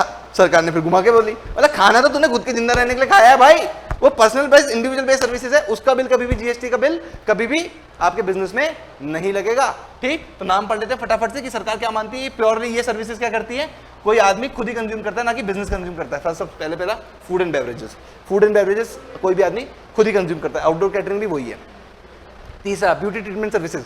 सर मैं सुंदर सा होके ऑफिस में बैठना चाहता हूँ, ठीक, ऐसे नहीं, मैं रोज सुबह फेशियल वेशियल करवा के एकदम गोड़ा चिट्टा होके, मतलब क्लीनिंग बियर्ड ट्रिम करा के ऑफिस में जाता हूँ, तो जितना भी आता है खर्चा, जो भी जीएसटी का पेमेंट देके आता हूँ, ऑफिस के नाम पे चढ़ा देता हूँ। ऐसे थोड़ी ना होता है भैया, खूबसूरत तुम्हें खुद को होना था, बिजनेस तो तुम कैसे भी जाते, बिजनेस तो तुम कैसे भी चला जा बताते, ठीक है। तो बिजनेस का इससे तुम्हारे ब्यूटी ट्रीटमेंट से कोई भी लेना देना नहीं है, इसलिए वो खर्चा किसका है, आपका पर्सनल का है। तो आपने कितना भी ब्यूटी ट्रीटमेंट करा लिया, जैसे कि एग्जांपल ले लेते हैं, कुछ एक्ट्रेस की होती है, एक्ट्रेस क्या होती है, सर्जरी वर्जरी करा लेती है, यहाँ पे सर्जरी का भी नाम भी आएगा, देखना, कॉस्मेटिक एंड प्लास्टिक सर्जरी, ये तीनों इसमें है, हेल्थ सर्विसेज, कॉस्मेटिक या ब्यूटी ट्रीटमेंट, नाम अलग अलग है। कुछ एक्ट्रेस ने करवा लिया, आपका सर्जरी करवा ली, सर्जरी में लग गए 50-60 लाख रुपए, है ना, लग सकते हैं भाई, ठीक, उस पर जीएसटी दिया 10-12 लाख रुपए। तो एक्ट्रेस क्या बोलती है, 10-12 लाख रुपए क्या करूंगा मैं, जीएसटी का इनपुट ले लूंगी, मेरे पास फर्म है, खुलवा रखी है मैंने फर्म, है ना, खुद का प्रोडक्शन हाउस है, उसको रजिस्टर करा रखा है, तो मैं उसमें इनपुट ले लूंगी। सरकार ने बोला क्यों भाई, तो उसने रीजनिंग क्या दी सरकार को कि सरकार देखो मैं सुंदर नहीं दिखती तो मेरे को कोई डायरेक्टर कास्ट नहीं करता अपनी मूवी में, तो ये तो बिजनेस का खर्चा है, मैं, मेरा थोपड़ा ही बिजनेस है, मेरी फेस ही मेरा जो फेस है ना वही बिजनेस है, तो आपको इसकी इनपुट देनी पड़ेगी। सरकार बोलते नहीं देंगे, तब भी नहीं देंगे। ठीक, ये आदमी खुद पे खर्चा कर रहा है, इंडिविजुअल पे कर रहा है, हमें नहीं पता, कोई भी रीजनिंग नहीं चलेगी, ये बिजनेस का खर्चा नहीं है, ये किसका खर्चा है, इंडिविजुअल खुद की खुशी के लिए खुद पे खर्चा कर रहा है, ये बिजनेस का खर्चा नहीं है। तो आपको क्या करेंगे, आपके इसको इनपुट नहीं देंगे, है ना। लाइफ इंश्योरेंस, हेल्थ इंश्योरेंस, ठीक है, सर मैं मर ही जाऊंगा तो धंधा कौन करेगा, इसलिए मैंने लाइफ इंश्योरेंस करा लिया, और रास्ते में जा रहा था, एक्सीडेंट भी हो गया, तो चोट फोट का खर्चा, हॉस्पिटल का खर्चा सारा इंश्योरेंस कंपनी दे दे, इसलिए हेल्थ इंश्योरेंस करा लिया। तो जब प्रीमियम देता हूं तो प्रीमियम में छुपा के क्या देता हूं, जीएसटी देता हूं। तो जीएसटी का इनपुट क्लेम करना चाहता हूं मैं, सरकार मना कर रही है यहाँ पे कि लाइफ इंश्योरेंस और हेल्थ इंश्योरेंस आपको पर्सनली आपने खुद के लिया है, ना कि बिजनेस के लिए लिया है। ठीक, तो यहाँ पे आपको इसका भी नहीं मिलेगा। जिम जा रहे हो उसका भी नहीं मिलेगा, जिम में जो जीएसटी का पेमेंट देके आए हो, क्लब में जो जीएसटी का पेमेंट देके आए हो, ये सब खुद की खुशी के लिए, खुद की बॉडी बनाने के लिए, खुद को खुश रखने के लिए क्लब जा रहे हो, खुद को की बॉडी बनाने के लिए जिम जा रहे हो, तो ये सारी सर्विसेज का आपको कोई भी इनपुट नहीं मिलेगा। तो सर इसमें भी एक्सेप्शन है कि हाँ, एक्सेप्शन तो इसमें भी है, मतलब मैंने बोला जैसे को तैसा, है ना, या इसको बोलते हैं जैसे को जैसी करनी वैसी भरनी होता है ना, तो जैसे को तैसा है यहाँ पे। ठीक सर, एक्चुअली कर्मा वर्क्स, हाँ बच्चे एक्चुअली इट्स वर्क, है ना। अपने स्टेप ध्यान रख लेना, मतलब करोगे जब भरोगे, ऐसे मत सोचा कि कौन भगवान कहाँ देख रहा है कुछ, ठीक है ना। सर ये बात कहाँ से आ गई, ये बात यहाँ से आ गई, जैसे करनी वैसी भरनी। तो ऐसा है कि अगर तुम अपने बीवी बच्चे को लेके रेस्टोरेंट में खाना खाने गए, तो सरकार ने तुम्हें तो मना कर दिया फूड एंड बेवरेजेस देने से, भैया तुम्हें तो नहीं मिलेगा इनपुट, पर जिस रेस्टोरेंट में खाना खाने गए थे उसी रेस्टोरेंट में खाना खत्म हो गया, अब देख लो कैसे बड़े भूखे हो तुम, ठीक है, ये कैसी खराब किस्मत है तुम्हारी। ठीक, तो उस रेस्टोरेंट वाले ने भी किसी दूसरे रेस्टोरेंट से खरीद लिया फूड और उसको पेमेंट कर दिया और जीएसटी का पेमेंट कर दिया, तो इस रेस्टोरेंट वाले को तो इनपुट मिल जाएगी, तुम्हें देने से मना कर रही है सरकार। इसका तो धंधा यही है, प्योरली बिजनेस यही है, इसको तो मिल जाएगी, हाँ सर इसको मिल जाएगी, ठीक है। तो आपका एक्सेप्शन यही था। हाउएवर, एग्जांपल दे रहा हूं, However, in similar businesses, credit shall be allowed to recipient. Example में अपन ने पकड़ लिया, अपन ने कौन सा, आपका रेस्टोरेंट वाला एग्जाम्पल पकड़ के चल लिया। आगे आगे आगे, travel benefits to employ for personal trip. कई बार ऐसा होता है, अभी तो सर आप ऑफिस जाने नहीं लगे, कई बार ऐसा होता है ऑफिस जाने लगते हो, काम वाम बिगाड़ देते हो, अरे ये छुट्टी लेने का सब मस्त तरीका है, आपका खर्चा भी एम्प्लॉयर करेगा। ठीक, काम वाम बिगाड़ दो अपने बॉस का, तो बॉस आएगा, बोलेगा कोई परेशानी, पहले तो डांट लेगा, नकटा बनना पड़ेगा, पहले तो डांट लेगा, चिल्ला लेगा, सबके सामने इंसल्ट कर लेगा, ठीक है, उसको लगेगा अब तो सुधर जाएगा। तुम अगले दिन तुमने फिर गलती कर दी, अब वो प्यार से पूछेगा कोई टेंशन वेंशन है क्या, कोई स्ट्रेस है क्या, आप बोलना हाँ, तो ले जा छुट्टी पे जा, बीवी बच्चों को लेके छुट्टी पे जा, है ना, निकालेगा नहीं, उसको जरूरत है तुम्हारी, निकालेगा नहीं, बोलेगा बीवी बच्चों को लेके छुट्टी पे जा, घूम के आ, मन थोड़ा फ्रेश कर, पिक्चरों में देखा होगा ना, मन थोड़ा फ्रेश कर और वापस आ। ठीक, तो अगर कोई ट्रैवल बेनिफिट टू एम्प्लॉय, खर्चा भी मैं दूंगा एज ए बॉस, खर्चा भी मैं दूंगा तेरे ट्रिप का, तो अगर मैंने किसी अपने एम्प्लॉय को घूमने करने भेज दिया, तो वो होटल का टिकट लिया उसने, एयरवेज में उड़ के गया और 50 जगह उसने खर्चा किया, सारा खर्चा तो मैंने किया है, खर्चा मैंने किया, तो जीएसटी का पेमेंट मैंने किया है, तो मैं बोलूँ सर बिजनेस का ही काम बिगाड़ देता अगर उसको छुट्टी पे नहीं भेजता तो जो भी जीएसटी का पेमेंट एज ए बॉस मैंने किया है उसका इनपुट तो लेने दो मेरे को। सेक्शन 76 में मना कर रहा है कि भैया पर्सनल ट्रिप पे ले, आपने अपने एम्प्लॉय को पर्सनल ट्रिप के लिए घुमाने करने भेजा तो उसका इनपुट नहीं मिलेगा, तो नहीं मिलेगा। हाँ, पर अगर मैंने अपने एम्प्लॉय को बोला कि जा जयपुर में क्या कर रहा, मुंबई जा, बोले क्यों मुंबई क्यों, बोले मुंबई में मेरा क्लाइंट है, जा उसको पटाला, तू अच्छा पटाता है, तो तेरी कम्युनिकेशन स्किल बढ़िया है, तो उसको बात कर और ये डील सेट करिया। तो बोला ठीक है चला जाऊंगा, पर मैं एयरवे से जाऊंगा, ट्रेन से धक्के नहीं खाऊंगा। मैंने ठीक है तेरी टिकट में कराऊंगा। बोला चला तो जाऊंगा, पर मैं रुकूंगा ताज होटल में। मैं ठीक है मौके का फायदा मत उठा, ताज होटल में भी रुकवा लेना, ठीक। तो जो अब भी तो खर्चे मैं ही करूंगा उसके, सर अब भी मैं खर्चे करूंगा, तो अब भी जीएसटी के पेमेंट दूंगा जगह जगह। अब मेरे को क्या मिल जाएगा, उसका इनपुट मिल जाएगा। पर्सनल ट्रिप पे मना है, बिजनेस ट्रिप पे मना नहीं है, ठीक है। ठीक है सर, आगे आगे आगे। नोट इंपॉर्टेंट नोट है।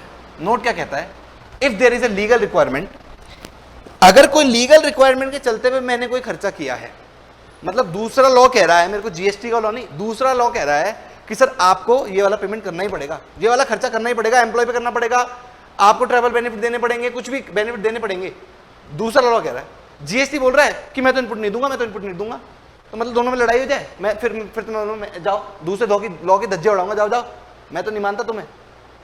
सरकार पूछ रही गवर्नमेंट क्यों नहीं मानते, बोले सर जीएसटी में आप इनपुट ही नहीं देते, तो मैं तो ये खर्चा कर ही नहीं रहा, चाहे वो दूसरा लॉ कहता हो ये खर्चा करना मेरे को जरूरी है, अगर मैंने कर दिया तो मेरे को इनपुट तो मिलेगी नहीं, तो मैं जाओ इस लॉ की अवहेलना करता हूँ। तो जीएसटी यहाँ आके थोड़ा झुकता है और बात करता है कि चलो हाथ मिला लेते, दोस्ती कर लेते, जब बात नहीं बनती है दोस्ती ना लड़ेंगे नहीं, दोस्ती कर लेंगे।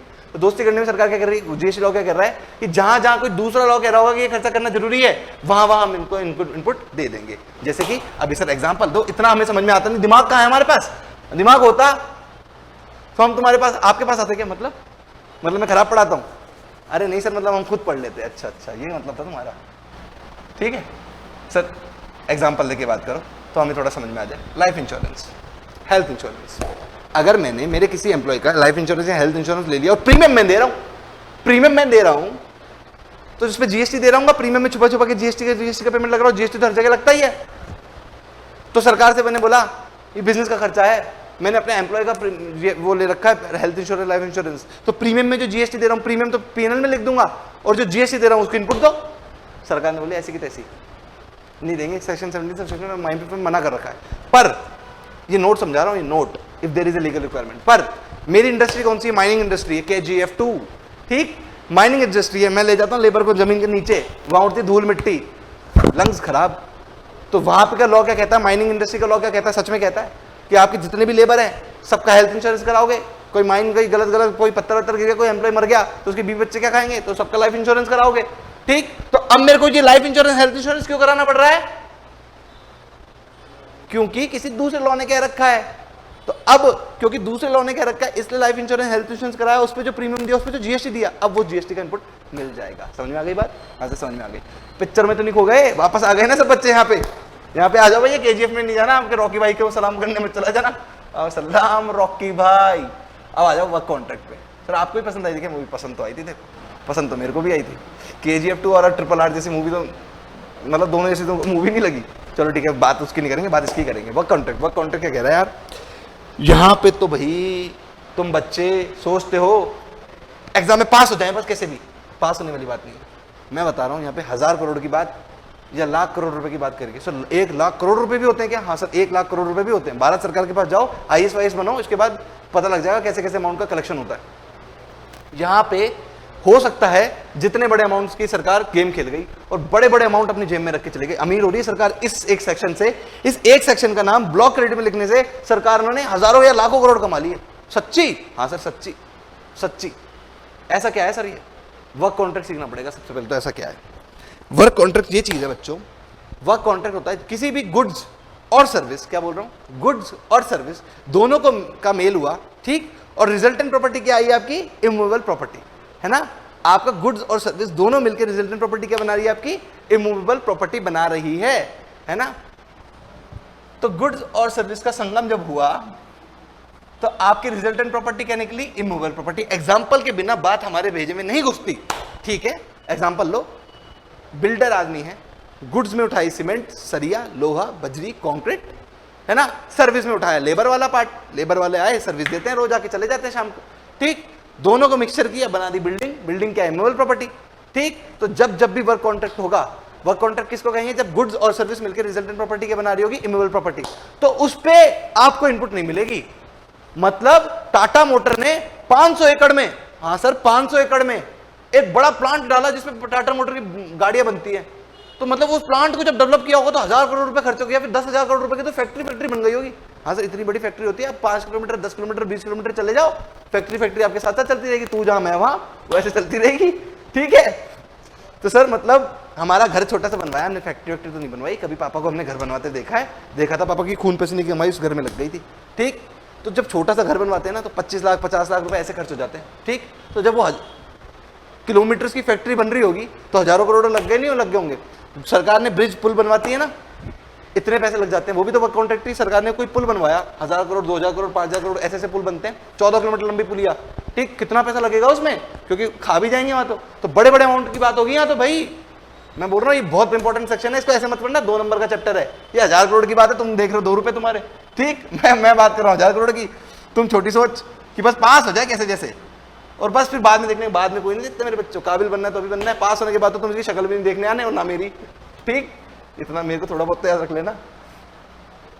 ठीक है, तो वर्क कॉन्ट्रैक्ट क्या कह रहा है कि जब भी गुड्स और सर्विस मिलकर रिजल्टेंट प्रॉपर्टी क्या बनाएंगे, आपकी इमोबल प्रॉपर्टी बनाएंगे, आपको उसकी इनपुट नहीं मिलेगी। ठीक है, इतनी सी बात कह रहा है। ठीक है, हाँ सर, ठीक है सर। वर्क कॉन्ट्रैक्ट में क्या क्या आता है, जो हम समझते हैं बिल्डिंग, सिर्फ बिल्डिंग ही आती है क्या वर्क कॉन्ट्रैक्ट में? नहीं सर, आपका टेलीकम्युनिकेशन का टावर एक बार लगा दिया तो वहीं रहता है। लोहा आया, लोहा को कसने वाले स्क्रू वाले लेबर आई, दोनों को कस दिया, वहीं रह गई। ठीक, वो भी आपका वर्क कॉन्ट्रैक्ट है। मतलब एक टेलीकम्युनिकेशन रिलायंस ने अभी देखो पूरी नोटबंदी से पहले अपने रिलायंस ने गेम खेला था ना, उसको पता था नोटबंदी होने वाली है, उसने सारा अपना ब्लैक का पैसा रिलायंस जियो लगाने में, जगह जगह टावर लगाने में लगा दिया था। देखा होगा ना, याद हो जिस बच्चे को। ठीक, तो जो टेलीकम्युनिकेशन टावर्स ने खड़े किए हैं वो भी सर वर्क कॉन्ट्रैक्ट का ही पार्ट है क्या? हाँ, वो भी वर्क कॉन्ट्रैक्ट का ही पार्ट है। मतलब उसमें जीएसटी जितना भी इनपुट खर्चा किया होगा उसको इनपुट मिलेगा क्या रिलायंस को? नहीं मिलेगा। मतलब सरकार अमीर हो गई। मतलब उसने जितने भी टावर खड़े किए होंगे उसमें जितना भी जीएसटी का पेमेंट दिया होगा उस पर इनपुट रिलायंस को नहीं मिला होगा। टेलीकम्युनिकेशन का नाम वर्क कॉन्ट्रैक्ट में आता है। Pipeline laid out in the factory for promises, है ना। पाइपलाइन का सर काम होता है, ऑयल इंडस्ट्री में बहुत काम होता है। ठीक, ऑयल इंडस्ट्री से बड़ी फैक्ट्री से एक पाइपलाइन बिछाते हैं, वो मेन पेट्रोल पंप तक आती है। सर पेट्रोल पंप तक तो गाड़ी लेके आती है। अरे वो वाले पेट्रोल तुम्हारे लोकल पेट्रोल पंप नहीं सिटी में होते हैं, वहाँ के उनके भी पाइपलाइंस मिलती है अलग अलग, समुद्र से एक्सट्रैक्ट करते हैं, मेन फैक्ट्री तक लाते हैं, उसको रिफाइन करते हैं, अलग अलग पाइपलाइंस भिजती है। ठीक, बिसलपुर से पानी की पाइपलाइन जयपुर तक आ रही है, पाइपलाइन वो वाली। ठीक, तो जो पाइपलाइन है वो भी तो फिक्स होती है, तो ना आज यहाँ पे कल वहाँ मोड़ दो, कल वहाँ मोड़ दो, ऐसे थोड़ा ना होता है। तो पाइपलाइन भी फिक्स है ना, तो इसका नाम भी केस में आ रहा है, वर्क कॉन्ट्रैक्ट में आ रहा है। तो वर्क कॉन्ट्रैक्ट को सिर्फ आप लैंड एंड बिल्डिंग से सीमित मत समझ लेना, ये सब भी क्या है, वर्क कॉन्ट्रैक्ट है। सर वर्क कॉन्ट्रैक्ट में कि आपको आईटीसी नहीं मिलेगी, नहीं मिलेगी, नहीं मिलेगी। मतलब as a practising chartered accountant हजारों करोड़ की बात नहीं समझ में आती, तो छोटी बात कर लेता हूँ। 1 करोड़ रुपए की मैंने अपना 1 करोड़ रुपए का ऑफिस बनवाया, उसमें 18 लाख रुपए की जीएसटी लग गई। मेरे को गुड्स का भी, लोहा खरीदा तो जीएसटी दिया आया, सीमेंट खरीदा तो जीएसटी दिया आया, अलग अलग करके जीएसटी जब देके आ रहा था तो 18 लाख रुपए की मेरी जीएसटी लग गई 1 करोड़ रुपए का खर्चा करने पे। तो 18 लाख रुपए सर मेरे को जीएसटी की इनपुट मिल जाएगी क्या? नहीं मिलेगी। तो नहीं मिलेगी, चाहे 1000 करोड़ की बात कर लो, चाहे 1 करोड़ की बात कर लो, सेक्शन का वर्क कॉन्ट्रैक्ट का लिखा हुआ है, नहीं मिलेगी तो नहीं मिलेगी। सर कुछ एक्सेप्शन, सबका एक्सेप्शन पड़ा है, इसका कोई एक्सेप्शन? हाँ सर, इसका भी एक एक्सेप्शन है, वही बिजनेस पर्पस, वही बिजनेस पर्पस इसका एक्सेप्शन है। एक बार मैं पानी पी लूं बच्चों, तुम तो क्या मजे से सुन रहे हो।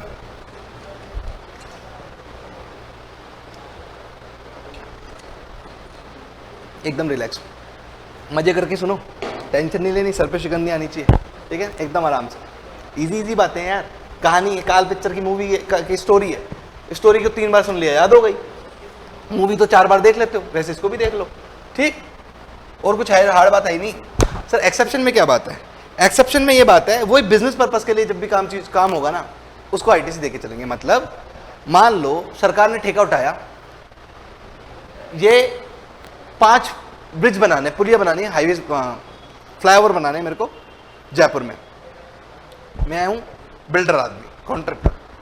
सरकार ने बोला टेंडर भर दे, मैंने टेंडर भर दिया, 2 लाख करोड़ रुपए में बनाऊंगा 5, या 2 लाख करोड़ बहुत ज़्यादा बोल दिया मैंने, 10,000 करोड़ में बनाऊंगा 5 पुलिया। ठीक है, सरकार ने मेरा टेंडर पास करा, मैं टेंडर जीत गया। अब मेरे को 10,000 करोड़ में 5 पुलिया बना के देनी है, 10,000 करोड़ रुपए लूंगा, है ना। लूंगा तो जीएसटी पे लूंगा और जीएसटी वापस करूंगा गवर्नमेंट को।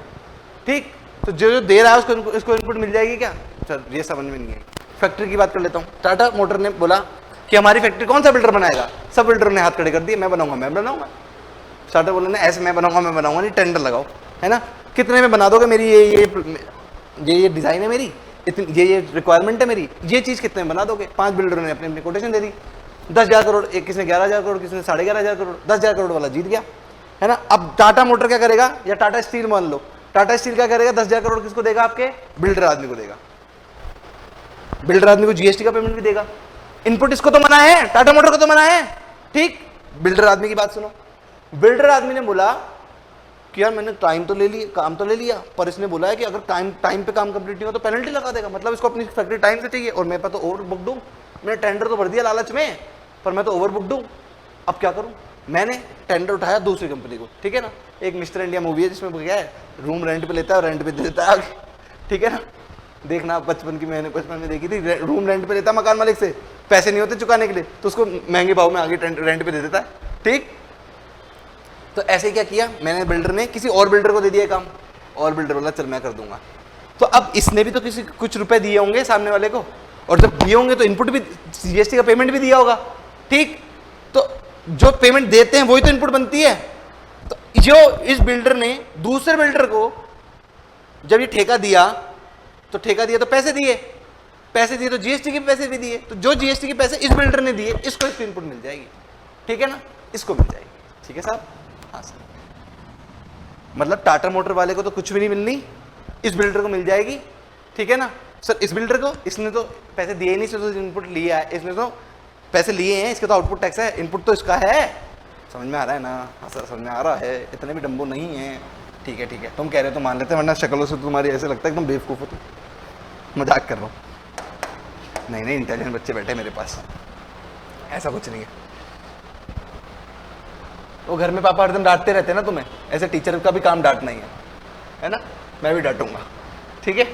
तो अब आगे क्या कर रहे हैं सर, दूसरा भी कोई एक्सेप्शन है क्या? हाँ दूसरा भी एक एक्सेप्शन है। दूसरा एक्सेप्शन बच्चों इसका ये है कि मैंने कोई खरीदी प्लांट एंड मशीनरी, जिसका मेरे को क्या मिल जाता है, आईटीसी मिल जाता है। हाँ सर ठीक है, इसका आईटीसी मिल जाता है, पर इस प्लांट एंड मशीनरी को इंस्टॉल करने के लिए एक स्ट्रक्चर चाहिए था, एक बढ़िया सा बेस चाहिए था, ऐसे कहीं भी खड़ी नहीं कर सकते थे, तो बढ़िया कॉन्क्रीट एकदम लोहे का बढ़िया स्ट्रक्चर चाहिए था।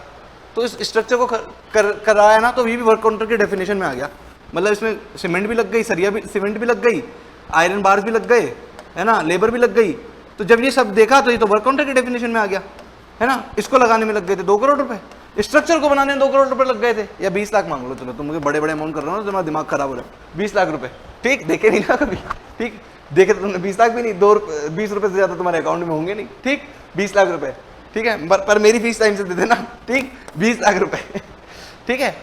अगर 20 लाख रुपए इस स्ट्रक्चर को बनाने में लग गए और उसका 18% जीएसटी तुमने दे दिया, ठीक है, 2.8 जैसे 6.5 लाख, मतलब 3.7 लाख रुपए तुम्हारे जीएसटी लग गए, तो अब जीएसटी की ये इनपुट मिल जाएगी क्या? सर नहीं, ये तो वर्क कॉन्ट्रैक्ट में आ गया ना, और वर्क कॉन्ट्रैक्ट में आपने तो बोला कोई भी वर्क कॉन्ट्रैक्ट बन जाता है तो उसकी इनपुट नहीं मिलती। एक्सेप्शन है बच्चों, एक्सेप्शन है कि कोई भी प्लांट एंड मशीनरी जिसकी इनपुट मिल रही थी उसको इंस्टॉल करने के लिए कोई वर्क कॉन्ट्रैक्ट लेना पड़ गया, ठीक, तो उसकी इनपुट मिल जाएगी। बस 2 ही एक्सेप्शन है, बात खत्म हो गई, ज्यादा मत सोचो, मेरे साथ आगे बढ़ो। हाँ सर, अब कई बच्चों ने बोला तुम्हारे जैसे दिमागदार बच्चे, हाँ दिमाग तो होना भी चाहिए भाई, हजारों करोड़ की बात होगी, दिमाग नहीं लगाओगे फिर तो तुम बेवकूफ हो एक्चुअली, फिर तो तुम रट रहे हो।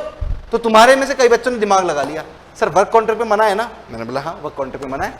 तो बोले सर वर्क कॉन्ट्रैक्ट की डेफिनेशन आपने क्या बोली? मैंने बोली मैं मतलब सोचने की कोशिश कर रहा हूँ, तुम क्या कहाँ फंसा रहे हो मेरे को। तो मैंने बोला हाँ मैंने वर्क कॉन्ट्रैक्ट की डेफिनेशन बोली जहाँ गुड्स और सर्विस मिलके रिजल्टेंट प्रॉपर्टी बना देते हैं आपके इमूवेबल स्ट्रक्चर। हाँ सर आपने यही बोली। तो सर एक काम करते हैं ना, एक काम करते हैं, हम गुड्स लाएंगे खुद, अरे सीमेंट बजरी तो खुद खरीदनी है, लेबर बाहर से ले लेंगे, बन जाएगी फैक्ट्री। अब तो इनपुट मिलेगी, अब तो इनपुट मिलेगी, वर्क कॉन्ट्रैक्ट की डेफिनेशन में नहीं आ रहा, आपने तो बोला गुड्स और सर्विस मिलके, तो गुड्स तो हम खुद ला रहे हैं, सर्विस किसी और से ले रहे हैं। अब मिल जाएगी क्या? अब जो हम सीमेंट खरीदेंगे, अब जो हम सरिया खरीदेंगे, अब जो हम बजरी खरीदेंगे, अब जो हम कॉन्क्रीट खरीदेंगे, रोडी, ठीक, अब उस पर इनपुट मिल जाएगी क्या? मैंने बोला दिमाग लगा लिया भाई तुमने, तो सच में दिमाग लगा लिया, क्योंकि लॉ को बीट कर दिया, लिखे हुए को बीट कर दिया तो जीत गए, है ना। हाँ सर लॉ में तो ऐसे ही चलता है, लिखे हुए को बीट करके तो जीत गए, तो लगा लिया कि बच्चों ने दिमाग, सरकार को महसूस हो गया, बना गए, लगा गई, बना गए टोपी, गई बच्चे इंटेलिजेंट। तो सरकार दूसरा सेक्शन लाई, सरकार क्या बोलती है, अलग अलग भी नहीं मिलेगा। एक बार तो किसी ने बनाई है सरकार को टोपी, इसलिए सरकार वरना ऊपर ही ला देती इस सेक्शन को, इसलिए सरकार ने फिर क्या बोला, अलग अलग भी नहीं मिलेगा। बिल्डिंग का मटेरियल अलग खरीदा, कंस्ट्रक्शन सर्विसेज अलग खरीदी तो भी नहीं मिलेगा। तो मतलब सिर्फ वर्क कॉन्ट्रैक्ट लिखने का फायदा क्या हुआ? हाँ सही बोल रहे हो, फिर तो वर्क कॉन्ट्रैक्ट को खत्म कर दें, ये वाला रख ले, हाँ तो भी सरकार की बात सेटिस्फाई हो जाएगी। पर सरकार को टोपी पहना चुका था, तो इसलिए पहले वर्क कॉन्ट्रैक्ट लाई थी, फिर टोपी के बाद ये भी ली आई, ठीक। तो टोपी में क्या लिखा हुआ है, टोपी में कि अगर बिल्डिंग मटेरियल अलग खरीदा, कंस्ट्रक्शन सर्विसेज अलग ली, तो भी उसकी कोई इनपुट नहीं मिलेगी। और जो एक्सेप्शन ऊपर पड़ा था वो एक्सेप्शन नीचे भी है, ठीक है। हाँ सर, हाँ हाँ हाँ हाँ हाँ, खत्म बच्चों, खत्म खत्म खत्म। आपके सेक्शन 16, सेक्शन 18 खत्म, 17 खत्म। अब क्या पढ़ रहे हैं? क्लास कितनी देर की हो गई? 1 घंटे की। बस अब तो 2 घंटे में मैंने टारगेट बांधा था, 2 घंटे में हो जाएगा। सेक्शन 17 का आगे का कह रहा है कंपोजिट डीलर को, अगर कोई आदमी कंपोजिट डीलर है तो उसको कोई भी इनपुट नहीं मिलेगी। Getting it? हाँ सर, गेटिंग इट। उसको कोई भी इनपुट नहीं मिलेगी। कंपोजिट डीलर को कोई भी इनपुट नहीं मिलती है। हाँ, हमने कंपोजिट डीलर पढ़ते वक्त ही पढ़ लिया था कि 2 तरह की जीएसटी में रजिस्ट्रेशन होते हैं। एक तो गरीब आदमी रजिस्ट्रेशन लेता है हाथ जोड़ के, और एक बोलता है कोई दिक्कत नहीं, आने तो देख लेंगे, ठीक, रेगुलर है ना। तो जो रेगुलर वाले होते हैं उनको तो इनपुट मिल जाती है। जो गरीब आदमी होता है ना, उसको सरकार एक चाटा और लगाती है, तू गरीब क्यों है रे? तू अपनी आदतों से गरीब है, तू मेहनत नहीं करता इसलिए गरीब है ना। और गरीब के लिए हमारे पास कोई भी एक दया कर दी कि जा कंपोजिट डीलर में रजिस्ट्रेशन ले ले, दूसरी दया नहीं करेंगे, तेरे को इनपुट नहीं देंगे। तो ये बोल रही है कि किसी भी कंपोजिट डीलर को इनपुट नहीं मिलता। जो भी कंपोजिट डीलर परचेस करता है उस पर जो भी टैक्स देके आता है वो उसकी ई क्रेडिट लेजर में नहीं छड़ता। सर वो बेचता है जब आउटपुट टैक्स लेता है, अरे लेता ही नहीं है, नलायक को पिट जाओगे। अभी आउटपुट टैक्स में मना कर रखा था मैंने कि कंपोजिट डीलर को एलिजिबल ही नहीं है सामने वाले से टैक्स कलेक्ट करने का, ठीक।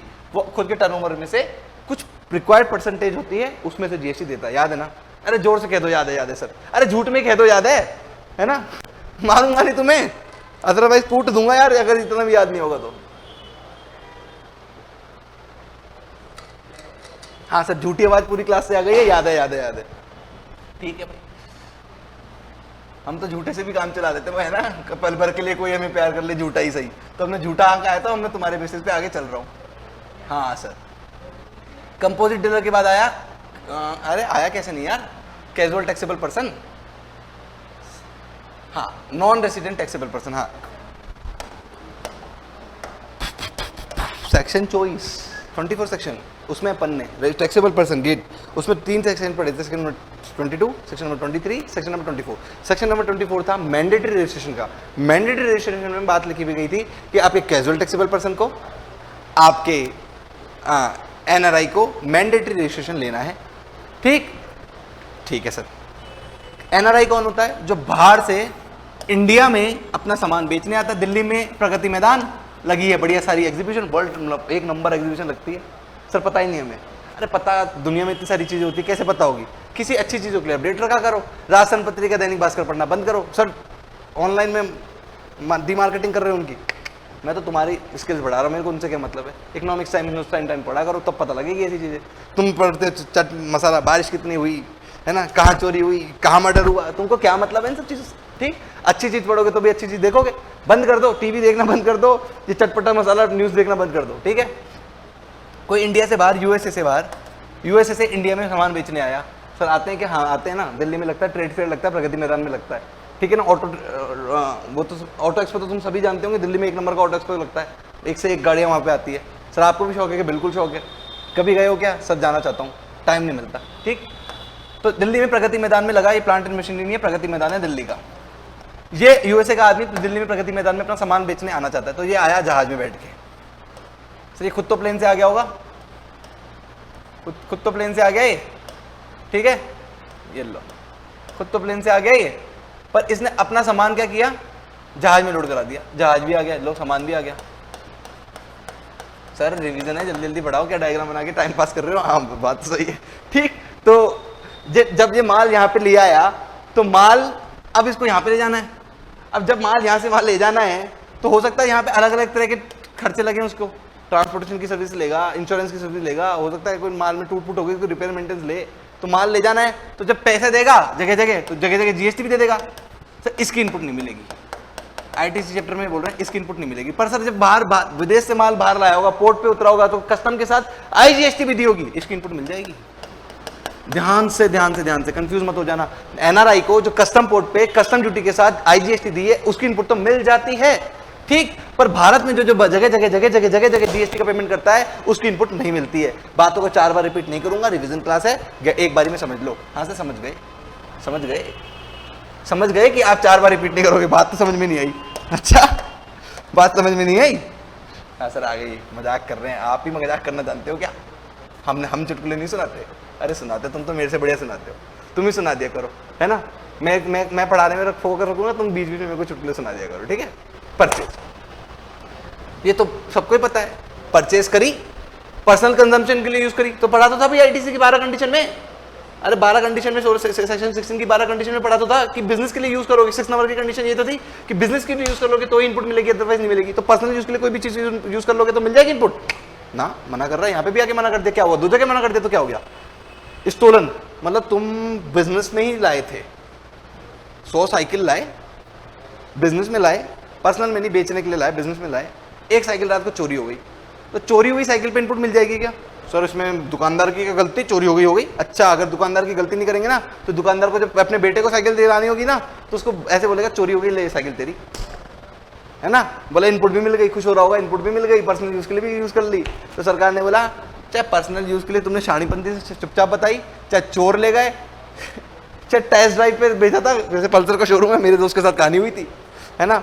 अब होते हैं भाई साहब साहब, ऐसे ऐसे दोस्त भी होते हैं। ठीक, पापा को बोलता है शोरूम बाइक लेनी है, बाइक लेनी है।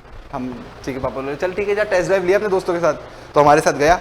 ठीक है, पल्सर के शोरूम से पल्सर की बढ़िया सी भाई नई नई बाइक निकाली। वैसे तो वो टेस्ट ड्राइव के लिए अलग गाड़ी रखते पर वो भी नहीं थी। ठीक, निकाली, है ना। अब वही 16 17 18 19 साल की उम्र, सॉन्ग जोंग जोंग, ठीक, ठोक दी। टेस्ट ड्राइव के लिए गाड़ी लेके गया, ठोक दी, है ना। जो टेस्ट ड्राइव के उसने बोला सर गाड़ी कहीं कोई बात नहीं, आप गाड़ी मत लेना, इसमें 10 साल आपको आती नहीं है। ठीक, तो हम हंस रहे अपने दोस्त पे और पापा को हम मना कर गया, इसको मत दिलाना, ऐसे काम करते हैं। ठीक है, तो अगर उसकी गाड़ी ठुक गई टेस्ट ड्राइव में, अरे उस पल्सर शोरूम वाले की कोई गलती थी क्या? तो गलती मेरे दोस्त की थी, नाम तो नहीं ले सकता। ठीक, गलती मेरे दोस्त की थी, गलती आपके दोस्त की थी, तो उसकी क्या गलती है? उसको तो इनपुट दो, उस पल्सर के शोरूम वाले को तो इनपुट दो। सरकार बोलती है इनपुट तभी मिलती है जब आउटपुट टैक्स कलेक्ट करते हो। तुमने ठोक देने पे कोई आउटपुट टैक्स कलेक्ट किया, तुम्हारी असेट डिस्ट्रॉयड हो गई। हमने तो इनपुट जब देते हैं जब उसको आगे बेच के टैक्स का कलेक्शन करोगे या फिर बिजनेस के लिए यूज करोगे। सर ये है तो सर बिजनेस का यूज, गलत बात है सरकार की, डिस्ट्रॉय पे मिलनी चाहिए थी, मिलनी चाहिए थी। मैं गुहार अपील करता हूं सरकार से, आपके दिए हुए प्लेटफॉर्म से, कि इस पे अपील इनपुट मिलनी चाहिए, पर सरकार ने मन करना कर दिया तो कर दिया। समझ में आ गया? तो मतलब मेरे दोस्त ने, जो एग्जांपल इसलिए दे रहा हूं, दोस्त की इंसल्ट करने के लिए नहीं दे रहा, याद रह जाए, ठिक जाए दिमाग में, इसलिए दे रहा हूं कि अगर किसी ने, मेरे दोस्त ने अगर गाड़ी ठोक दी तो पल्सर शोरूम वाले को उस ठुकी हुई गाड़ी पे इनपुट नहीं मिलेगी। जो भी इनपुट लिख ली होगी ना उनको बुक में, उनको रिवर्सल करना पड़ेगा। ठीक, सर बड़ा जुर्म करिए आपका दोस्त, उनके साथ आप जुर्म तो करिए आया, मतलब गाड़ी भी नहीं खरीदी और उनकी इनपुट की और ऐसे करिए आया। हाँ बिल्कुल करिए आया, अब क्या करे? तो मारा होगा शोरूम वालों ने, शोरूम वालों को इतना नहीं मालूम था, वो तुमको 5 दिन 10 दिन बाद उनका सीए बताएगा। ठीक है, इतना क्या मालूम रहता है, तभी तो सीए भी अपॉइंट करते हैं। हाँ सर, वही है, चाहे आपने पर्सनल कंजम्पशन के लिए दिया, चाहे स्टॉलन कर दिया, डिस्ट्रॉय कर दिया, या ब्रैकेट लगा के ऐसे लिख दो फ्री सैंपल, फ्री सैंपल में डिस्ट्रीब्यूट कर दिया। मतलब आपने, कई बार होते हैं ना शोरूम, ये फेस वॉश वाले, है ना, ये सब ब्यूटी प्रोडक्ट फ्री सैंपल पे बांट देते हैं, तो बनाने पे जो कॉस्ट लगी होगी उसकी इनपुट मिल जाएगी क्या? अगर फ्री सैंपल बांट दिया तो नहीं मिलेगी। ये कह रहा है नेक्स्ट पॉइंट में कि अगर आपने फ्री सैंपल में कोई भी चीज बांटी होगी ना तो आपको उसकी इनपुट नहीं मिलेगी। खत्म हो गई क्या कहानी सर? खत्म हो गई, खत्म हो गई। सेक्शन 17 आपका खत्म हो गया।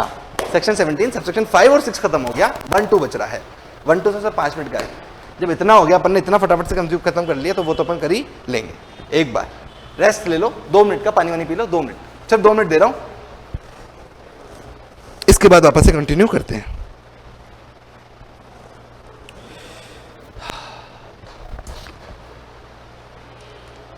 देख थोड़ा ना रहे हो सर आप हमें? मैं बच्चों दिख रहा हूँ क्या मैं तुम्हें? सर सिर्फ आवाज आ रही है।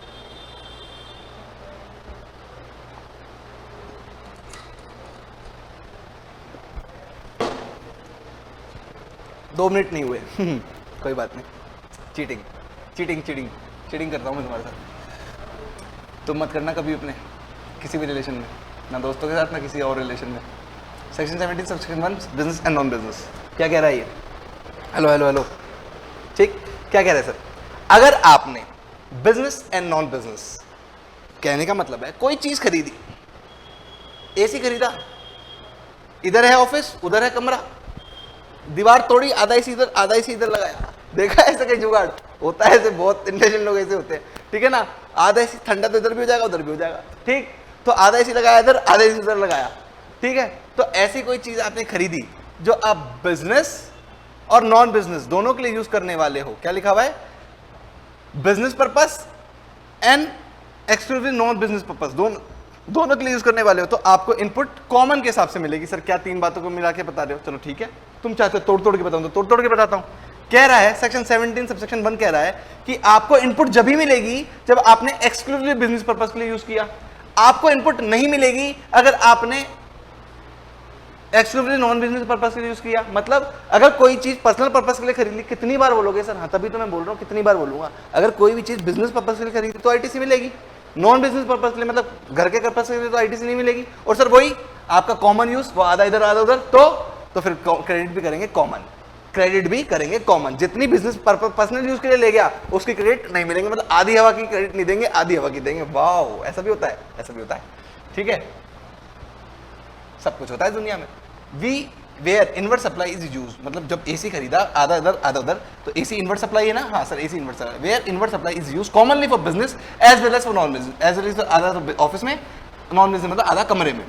Then proportionate input tax credit shall be allowed, मतलब आईटीसी को प्रोपोर्शन कर देंगे, आधा आधा कर देंगे। सर आधा आधा करेंगे, अगर उसने ज्यादा इधर लगाया होगा कम उधर लगाया होगा? अरे प्रोपोर्शनेट मतलब लिखा है कि जितना, आधा आधा नहीं है, मतलब देखेंगे कि कितना बिजनेस में आ रहा है और कितना नॉन बिजनेस में आ रहा है। वो तो फनी एग्जांपल है, उसको मत जोड़ लेना सर, इसमें बताओ कैसे करेंगे सर नाप के। अरे वो सब नहीं पता, तो मजाक के लिए बोला मैंने। ठीक, हाँ सर, ये क्या कह रहा है सर? 1 तो ये कह रहा है, 2 और 3 क्या कह रहा है? अरे 2 और ये 3 कह रहा है, इसमें तो बिजनेस की बात करी, बिजनेस और पर्सनल की बात करी, और 2 और 3 में क्या कर रहा है तो बिजनेस ही, कर तो 100% बिजनेस में यूज रहे हो, घर के लिए बिल्कुल भी नहीं जा रहे, ये है ना? पर बिजनेस में भी कुछ एग्जेम्प्टेड में बेच रहे हो और कुछ टैक्सेबल में बेच रहे हो। अभी बताया था ना थोड़ी देर पहले, एग्जेम्प्टेड और टैक्सेबल। हाँ सर, 12 कंडीशन में एक बताया था। हाँ, तो उसमें वापस बता रहा हूँ कि अगर आप कोई चीज़ लेके आए, उस पर टैक्स देके आए, तो आप इनपुट चाहते हो तो सरकार आपको इनपुट दे देगी। पर इनपुट देने के लिए आपने बोला आप तो एग्जेम्प्टेड गुड्स भी बेचते हो, आप तो टैक्सेबल गुड्स भी बेचते हो, है बिजनेस ही, पूरा बिजनेस में यूज कर रहे हो, पर कुछ एग्जेम्प्टेड में कुछ टैक्सेबल में। तो सिर्फ टैक्सेबल वाले की मिलेगी इनपुट, इसकी नहीं मिलेगी। ठन गोपाल डमरू हिला दियो भाई, इसकी मिल जाएगी, इसकी मिल जाएगी। ठीक है, कैसे मिलेगी सर? वही प्रोपोर्शनेट करना पड़ेगा कि कितना एग्जेम्प्टेड बेचा, कितना टैक्सेबल बेचा। सेक्शन 17 का 2 और 3 आपके ये कह रहे हैं। कुछ भी हार्ड बात नहीं है मेरे बच्चों, सच्ची बता रहा हूँ। हार्ड होती तो मैं तुम्हें पढ़ा देता। हाँ, पढ़ा देता हूँ। सेक्शन 17 सबसेक्शन 2 और सबसेक्शन 3 पे ध्यान देने के लिए आगे बात चल रही है। ठीक है, 1 भी आ गया क्या सर? हाँ, 1 भी आ गया। 1 में क्या था? बिजनेस और नॉन बिजनेस। 2 और 3 में क्या था? बिजनेस में ही, पर एग्जेम्प्टेड और नॉन एग्जेम्प्टेड। ठीक है, हाँ सर। तो सर एक बार बताओ, हाँ, आपका नाम क्या? पुण्यव्रत। ठीक है, पुनीत रख लूं थोड़ी देर के लिए। ठीक है, अपने पास एक बच्चा बैठा है पुनीत। पुनीत बोलता है कि सर मैं एक गुड्स लेके आया हूं, उसको मैं तीनों चीज में लेता हूं, आपसे भी एडवांस हूं मैं। आप क्या सोच रहे हो? प्रॉब्लम इतनी सी है। प्रॉब्लम 1 2 3, सबसेक्शन 1 सबसेक्शन 2 सबसेक्शन 3 तीनों को मिला के है। मैं एक गुड्स लाया, एक प्लांट एंड मशीनरी में ऐसे ले आया, स्टिचिंग डिपार्टमेंट है मेरा, मैन्युफैक्चरिंग इंडस्ट्री है मेरी, स्टिचिंग करता हूं मैं। ठीक, 10 टेलर बैठा रखे अपन ने, अपन को छोटा आदमी समझ लेना। मैं हाँ, तू बात तो बता। बोले ठीक है, मैं प्लांट एंड मशीनरी लेके आया। बोले सर यूएसए से खरीदी है मशीन, आप देखोगे तो दंग रह जाओगे। मैं भाई बात बता आगे। हाँ हाँ ठीक है। तो बोले जो मशीन लाया उससे मैं अपने घर वालों की ड्रेस भी सील देता हूँ, तो नॉन बिजनेस पर्पस हो गया। मैंने बोला अच्छा तेरा केस फॉल कर गया, तेरा केस फॉल कर गया सेक्शन 17 सबसेक्शन 1 में। बोला सर हाँ ठीक है। जब मैंने अपने घर वालों के लिए उस मशीन से ड्रेस सिल ली, वो 1 में फॉल कर गया, नॉन बिजनेस पर्पस। मैं उससे मंदिर की ड्रेस भी सील देता हूँ और उससे मैं शर्ट भी सील देता हूँ आगे बेचने के लिए। मंदिर मान लो एग्जेम्प्टेड है, मंदिर में जो पोशाक चढ़ाई वो मान लो एग्जेम्प्टेड है, मैं कह नहीं रहा एग्जेम्प्टेड है, रूल नहीं है, मान लो। और जो शर्ट बेची बिजनेस में वो है, और जो वाइफ की ड्रेसेस सील दी बढ़िया बढ़िया फैंसी फैंसी, वो बिजनेस नहीं है, वो पर्सनल पर्पस है। तो लो सेक्शन 17 1 भी लग गया, 2 भी लग गया, 3 भी लग गया। अब कर लो सर। अब बताओ इस प्लांट एंड मशीनरी को जब मैंने खरीदी थी तो 2 करोड़ में खरीदी थी ये सारी की सारी मशीन। एक मशीन की रेट नहीं है, इसके 10 मशीन है, एक मशीन 20 लाख की थी, 10 मशीन की थी 2 करोड़ की। मान लो ना यार, एग्जाम्पल तो ऐसे चलते हैं, है ना। और 2 करोड़ में मैं 36 लाख रुपए का टैक्स दिया यार। लो अब इस 36 लाख रुपए में कितना इनपुट तो मिलना चाहिए और कितना इनपुट नहीं मिलना चाहिए, निकाल के बता दो तो मान जाऊं आपने पढ़े लिखे हो, है ना। तो मान जाऊं कि 36 लाख रुपए में जीएसटी के दे के आया हूं, है ना। उस 36 लाख रुपए में से कितनी तो इनपुट मेरे को मिलेगी और कितनी नहीं मिलेगी, ये बता दो। मैं बोलूँ कठिन कहानी तो तेरी बड़ी है, बड़ी कठिन समस्या दे दी कि 36 लाख में तूने यूज भी तीनों कर लिए, मैं कैसे अलग करूं। 36 लाख तो पूरे दे नहीं सकता क्योंकि पूरे तो शर्ट बना नहीं रहे, ठीक है। तो इसमें अपन को मदद करेगा ये सेक्शन।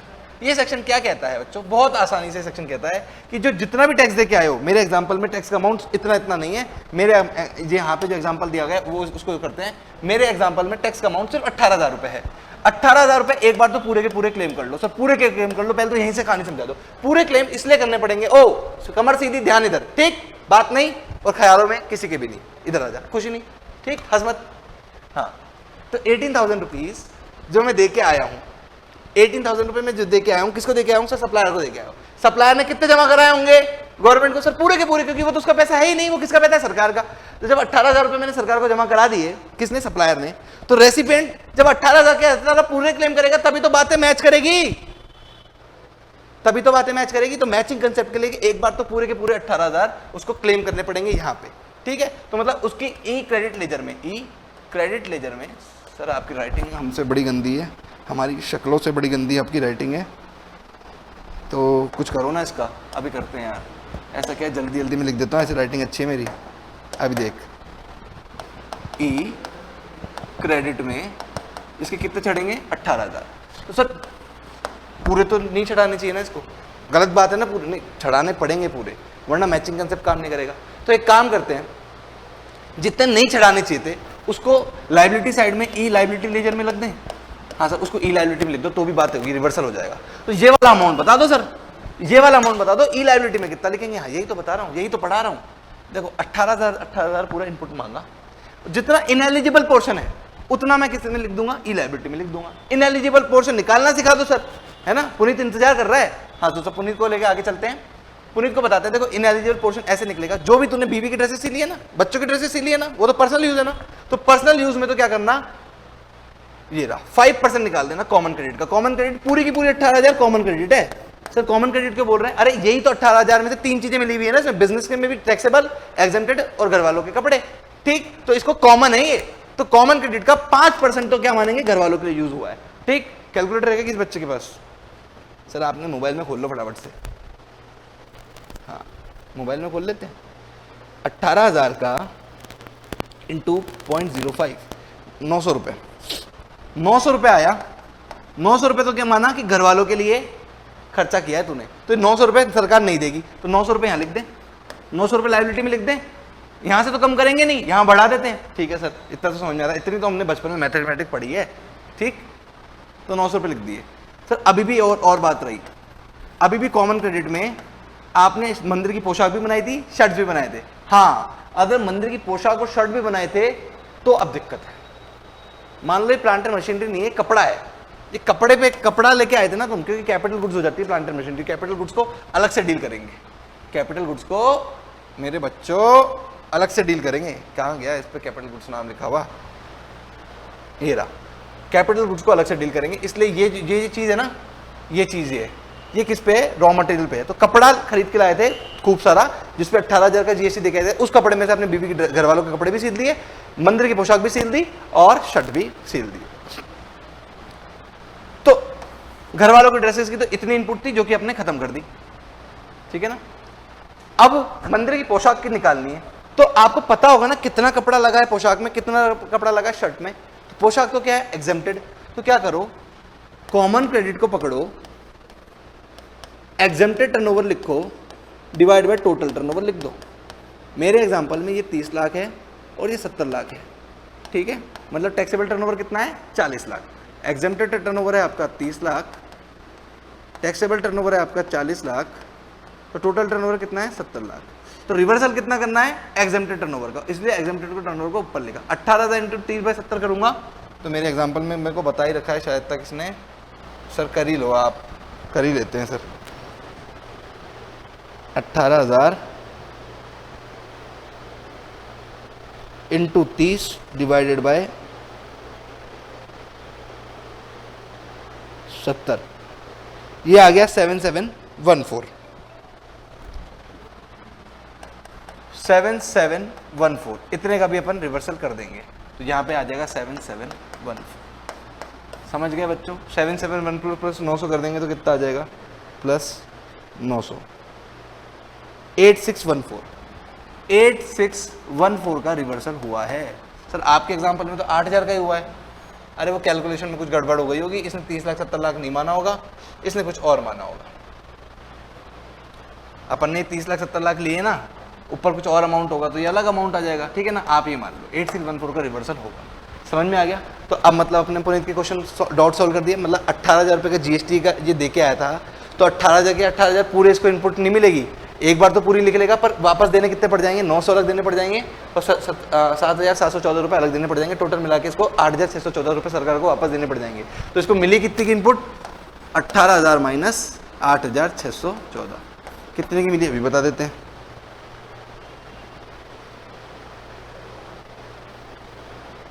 माइनस 18, 9385 की इसको इनपुट मिल गई। मतलब इतने की इनपुट लिखता, मतलब यहाँ पे 9385 ही लिखना था, पर ऐसा लिख नहीं सकते थे मैचिंग कंसेप्ट के लिए। मैचिंग कंसेप्ट के लिए लिखना पूरा पड़ा और इतने का कर दिया रिवर्सल। समझ में आ गई पुनीत? पुनीत समझ में आ गई बात? जब पुनीत को समझ में आ गई, ये तो जीएसटी का बच्चा भी नहीं है, तो तुम नालायकों को तो डफरों को तो बिल्कुल समझ में आ गई होगी, ठीक। और नहीं आई तो देख लो फिर तुम्हारा क्या लेवल है, ठीक है। हाँ सर आ गई, आप इतना अच्छा पढ़ाते हो कि हमें समझ में आ गया। हाँ तो ऐसे बोला करो, ऐसे मेरे को भी अच्छा लगता है, ठीक है। ये आ गया आपका कैपिटल गुड्स का, नॉर्मल इनपुट गुड्स का। अब कैपिटल गुड्स की बात करते हैं। देखो कैपिटल गुड्स में क्या करते हैं बच्चों, ध्यान से, क्योंकि इसमें आएगा स्पेसिफिक केस। कैपिटल गुड्स के केस में क्या करते हैं, अगर आप यहाँ पे ये दो चीजें खरीद के लाया था ना, एक तो कपड़ा खरीद के लाया था और एक plant and machinery, stitching machinery खरीद के लाया था, जिस मशीन से वो कपड़े को सिलता है। तो ये मशीन को भी तो, कपड़े को तो यूज ले ही रहा था घर वालों की ड्रेस बनाने में, पोशाक बनाने में और बिजनेस की शर्ट बनाने में, तो कपड़े का तो काम अपन ने कर दिया अभी। तो इस कैपिटल गुड्स का, ये गुड्स भी तो पूरा बिजनेस में यूज नहीं आ रहा, ये गुड्स भी तो ये स्टिचिंग की जो मशीन है, ये भी तो मशीन घर वालों के में लग गई, ये भी तो मशीन पोशाक में लग गई, ये मशीन शर्ट में भी लग रही है। तो अगर ये मशीन पे भी 18,000 रुपए का इनपुट दे के आया है, एक मशीन मान लो, एक ही मशीन लाया है, एक मशीन में 18,000 रुपए का जीएसटी छुपा था।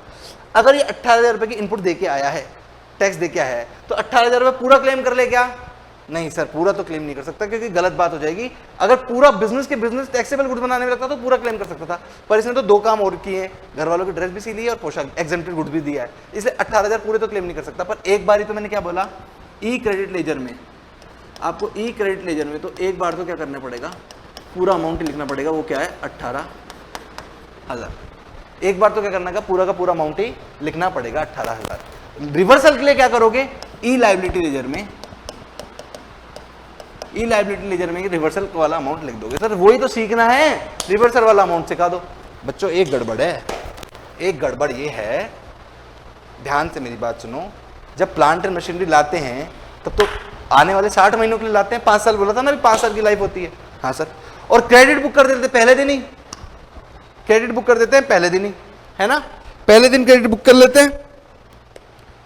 तो सर ये तो हर महीने ऐसे काम कर रहा है, तो हर महीने से रिवर्सल कराएंगे कि पुनीत से? हर महीने रिवर्सल कराएंगे। मतलब पहले दिन जब ये अप्रैल के महीने में धंधा शुरू किया ही किया, जब ये मशीन लेके आया तो 18,000 रुपए की इनपुट इसने यहां लिख ली। हर महीने कितने महीने तक, 60 महीने तक, 60 बार डंडे लगे हुए हैं, ठीक। ये लाइन पे 60 बार है, इसकी लाइफ लाइन है, 60 बार तक इसको रिवर्सल करना पड़ेगा। सर कैसे? कोई कॉमन क्रेडिट को लाइफ में डिवाइड करो, कितने महीने की लाइफ है सर? 60 महीने की लाइफ है, कितना अमाउंट निकल के आएगा? 2 जा 6 जा 1 जा 3 जा 300 रुपए निकल के आएगा, ठीक, 300 रुपए निकल के आएगा। अब 300 रुपए मतलब क्रेडिट बुक बनाए पहली बार में, वन शॉट में पूरी कर ली, पर बुक होनी कैसी चाहिए थी सर? होनी तो ऐसी चाहिए थी, पर अगर अपन देखें दूसरा तरीके से, आंखें बंद करके दूसरा तरीका निजात करने की कोशिश करें, तो 300 रुपए 60 महीने तक करेगा। 300 × 60 करके देख लो, यही आएगा। अरे सर ऐसे तो आया, हाँ ऐसे आएगा। तो 300 रुपए इसको 60 महीने तक इनपुट लेनी चाहिए थी। लेते एक शॉट में ही है, पर लेनी ऐसी चाहिए थी, अगर ऐसा होता तो अगर इस महीने इसने 300 रुपए में वही देखेंगे, एग्जेम्प्टेड टर्नओवर कितना बनाया है और टोटल टर्नओवर कितना बनाया है। सर 30 लाख और 70 लाख मान लेते हैं आपके एग्जांपल में, जो ही पुराना एग्जांपल है। तो 300 × 70, 30/70 करेंगे तो 128.57 आएगा, ये मेरे को याद है, 128.57 आएगा। तो 128.57 इसको हर महीने ले तो लिए एक बारी में, पर 128.57 हर महीने इसको रिवर्सल करना पड़ेगा। ठीक, हाँ सर, कितने महीने तक करना पड़ेगा सर? 60 महीने तक। तो इंटू 60, तो टोटल रिवर्सल कितना हो जाएगा? ये तुम बच्चे मेरे को बता दो, ये मेरे को अमाउंट याद नहीं है। 128.57 मल्टीप्लाई बाय 60, ये आ गया 7714। 7714 का अमाउंट इसको ई लायबिलिटी लेजर में लिखना पड़ेगा over a period of time. मतलब 60 महीनों में लिखेगा, हर महीने तो सिर्फ 128.57 ही लिखेगा। मतलब बुक तो एक बार ही में कर लिया मजे, हर महीने रिवर्सल कितने का करेगा? सिर्फ 128.57 का। समझ में आ गई सर? समझ में आ गई। अगर कैपिटल गुड्स की बात समझ में आ गई तो इस पे स्पेशल कंडीशन भी है, special case number 1। Sir wow, मतलब इनपुट टैक्स क्रेडिट हो तो एक दिन में सकता था, आपने बेमतलब में 15 दिन लिए, 12 दिन लिए। अरे नहीं बाबा, मेरी जान निकल रही है, तुमको क्या पता, लगातार बोलना पड़ रहा, पानी भी पीने तुम दे नहीं रहे। देखो बोला भी गलत मैंने।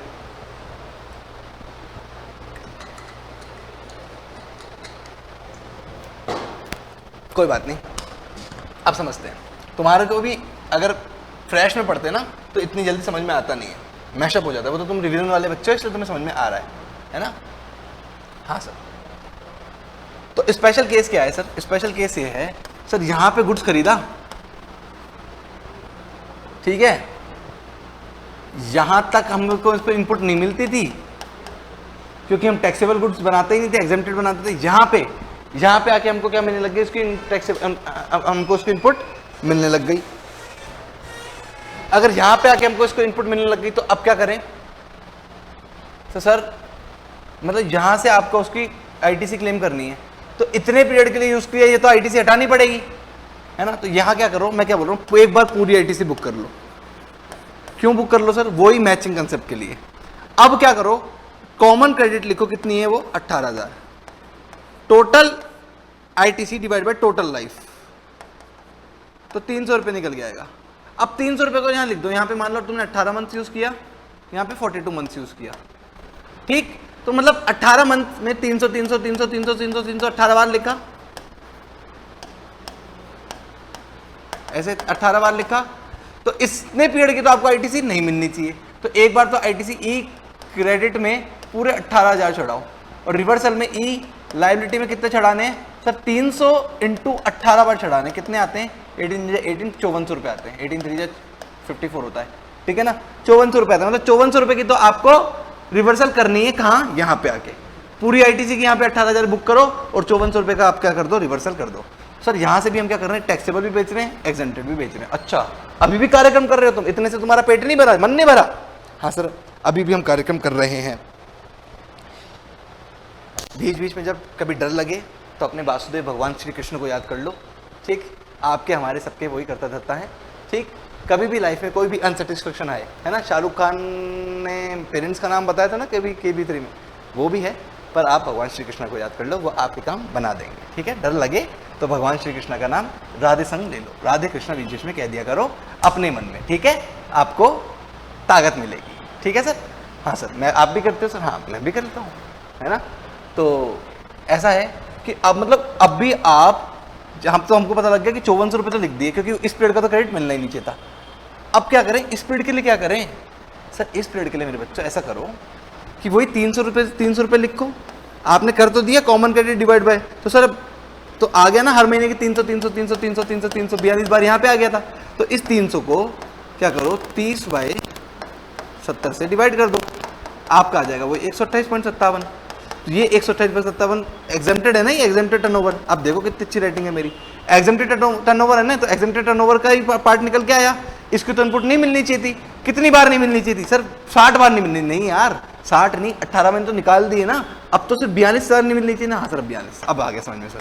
तो 128 इंटू 42 करेंगे तो क्या आएगा?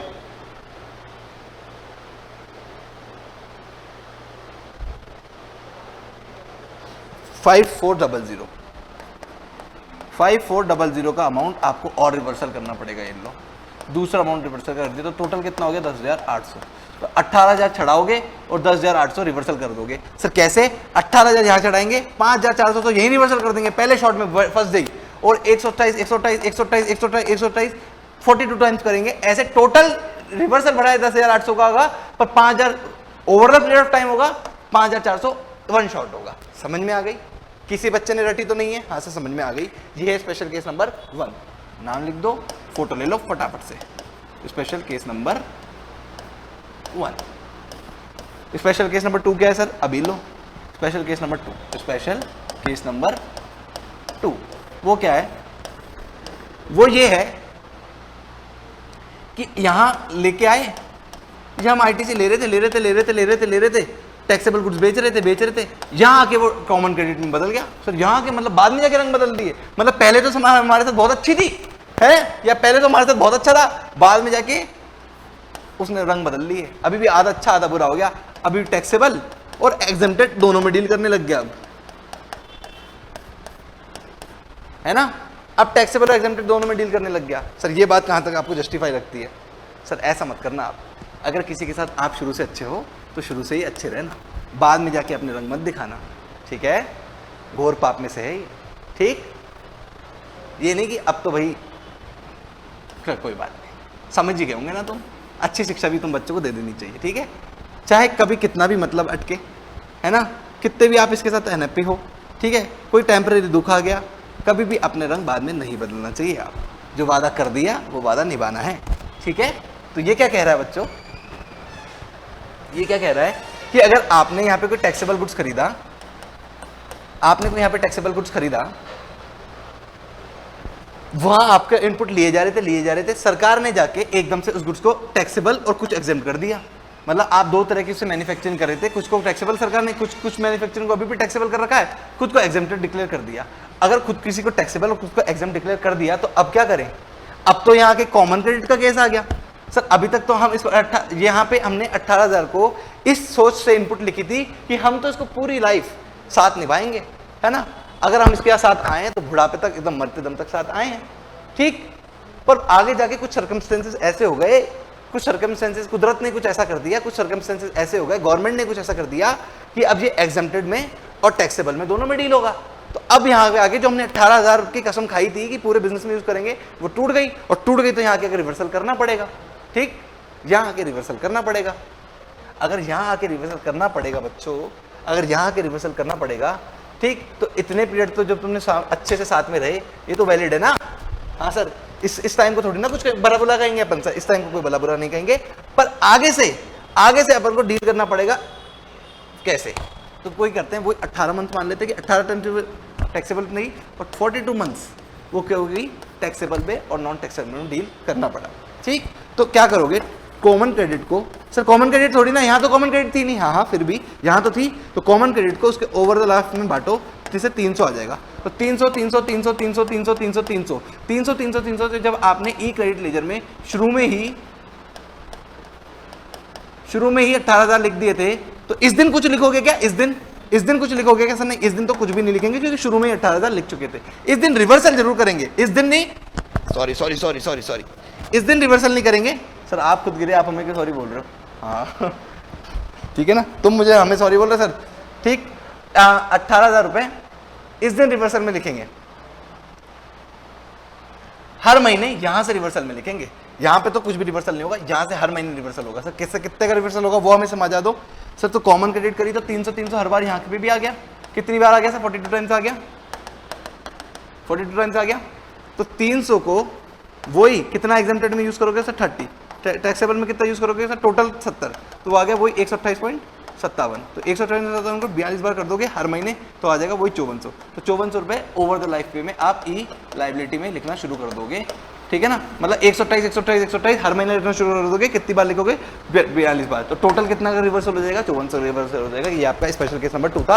और इसके साथ तालियां, इसके साथ आपका खेला खत्म होता है सेक्शन 16 और सेक्शन 17, दो बड़े बड़े सेक्शन आप खत्म कर लेते हो। सेक्शन 18 तो इजी सा है।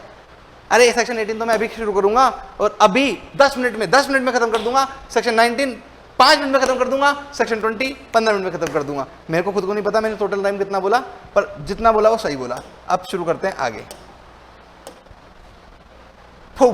सेक्शन 18। सेक्शन 18 में 3 सेक्शन है, 6 सेक्शन है एक्चुअली।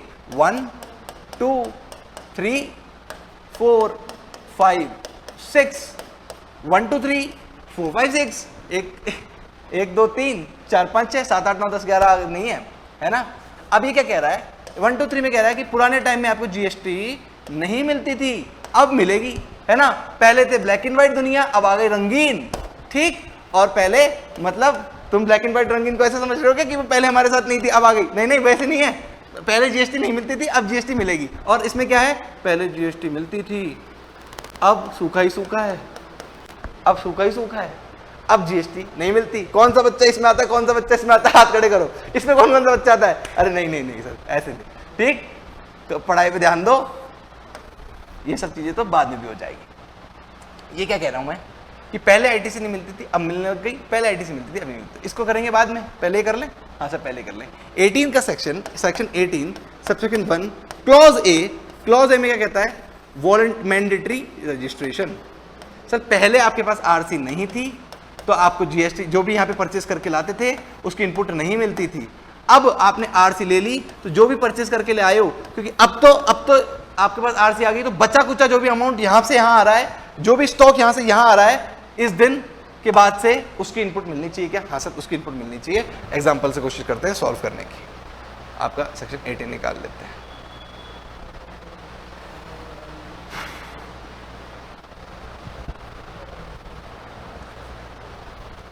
भर भर के पूछ सकते हो, भर भर के समझा सकता हूं मैं तुमको इस पे ना, पर तुम पूछते ही नहीं हो।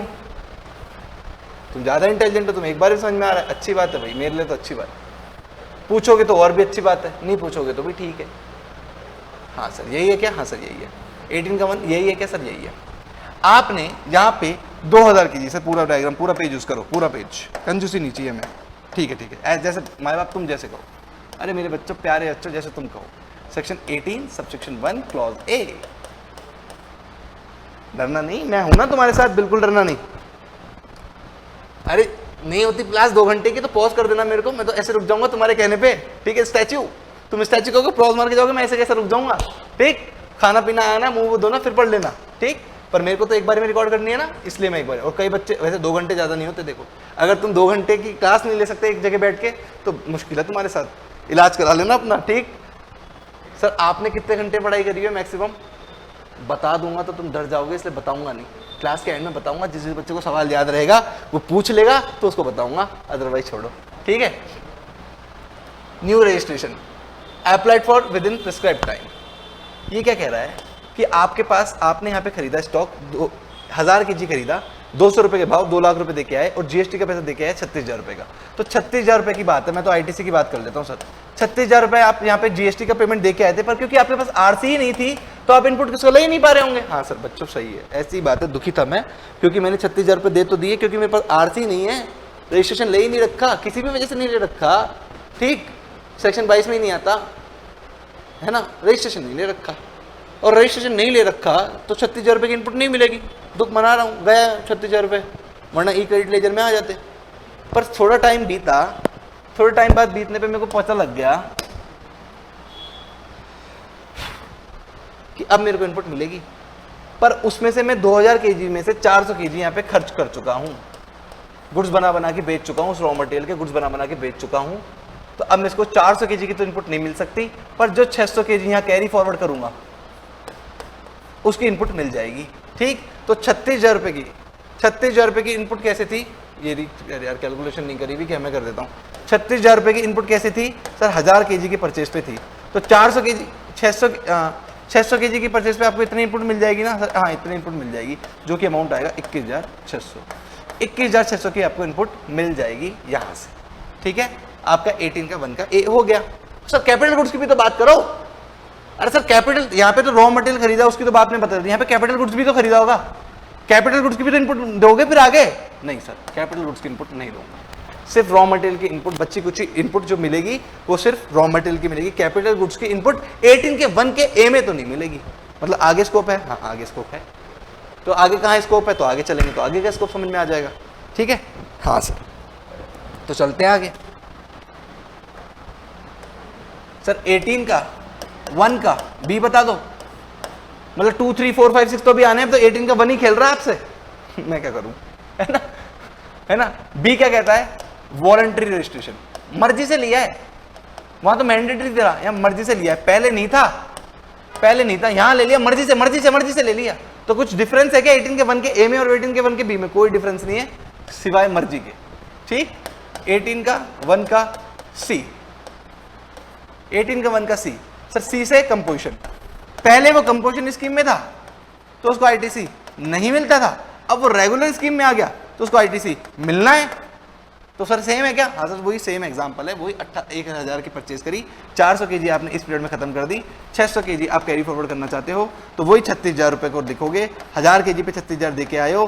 ठीक है, ठीक है, तो 600 केजी पे कितना आया? 21,600 का मिल जाएगा। सर कैपिटल गुड का मना किया था, अब हाँ कर रहा हूं सर। मतलब 18 के 1 के सी में आपको कैपिटल गुड्स पे भी एग्जाम्पशन कैरी फॉरवर्ड करने को मिल जाएगा आईटीसी। हाँ सर क्यों? क्यों भी दूंगा अभी रीजन, अभी क्यू का भी रीजन दूंगा, पहले सी और डी बढ़ाने दो फिर रीजन दे दूंगा, है ना। तो एक बार सी में कितना मिलेगा ये तो पहले सीख लो। हाँ सर कितना मिलेगा ये सिखा दो। ये 18 का बी हो गया, ये 18 का सी आ गया।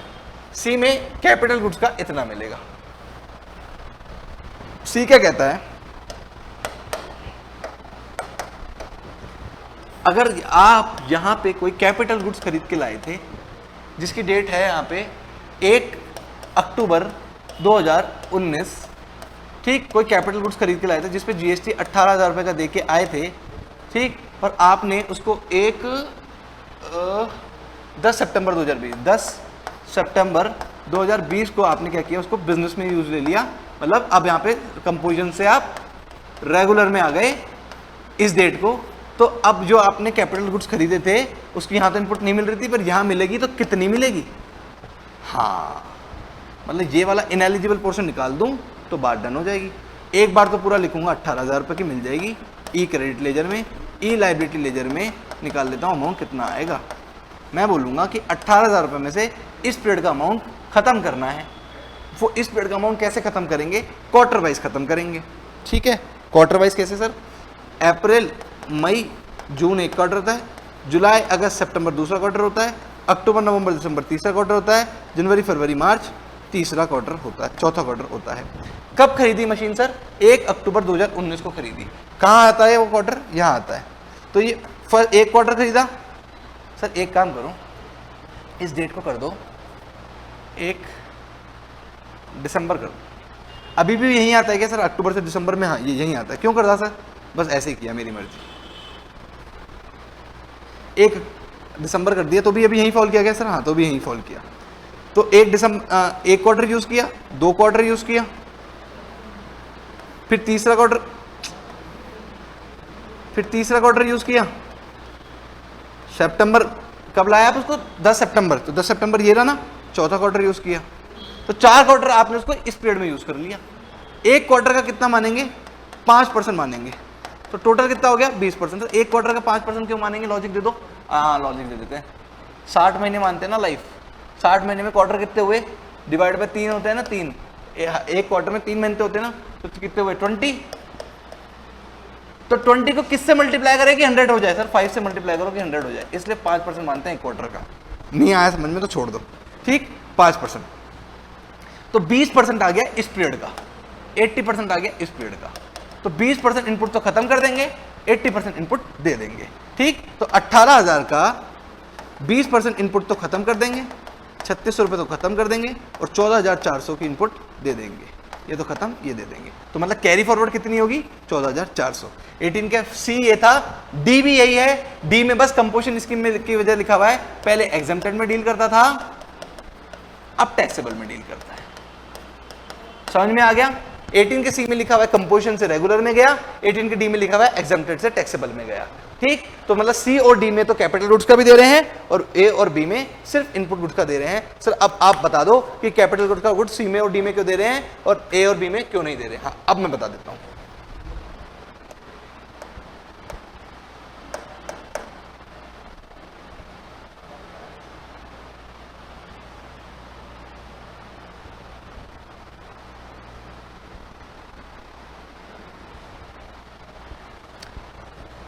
देखो बच्चों, 18 के 1 में, ए में, बी में शुरुआत में आपके पास रजिस्ट्रेशन ही नहीं था, पर 18 के सी में और डी में आपके पास शुरुआत में रजिस्ट्रेशन तो था, पर आप आईटीसी क्लेम नहीं कर पा रहे थे।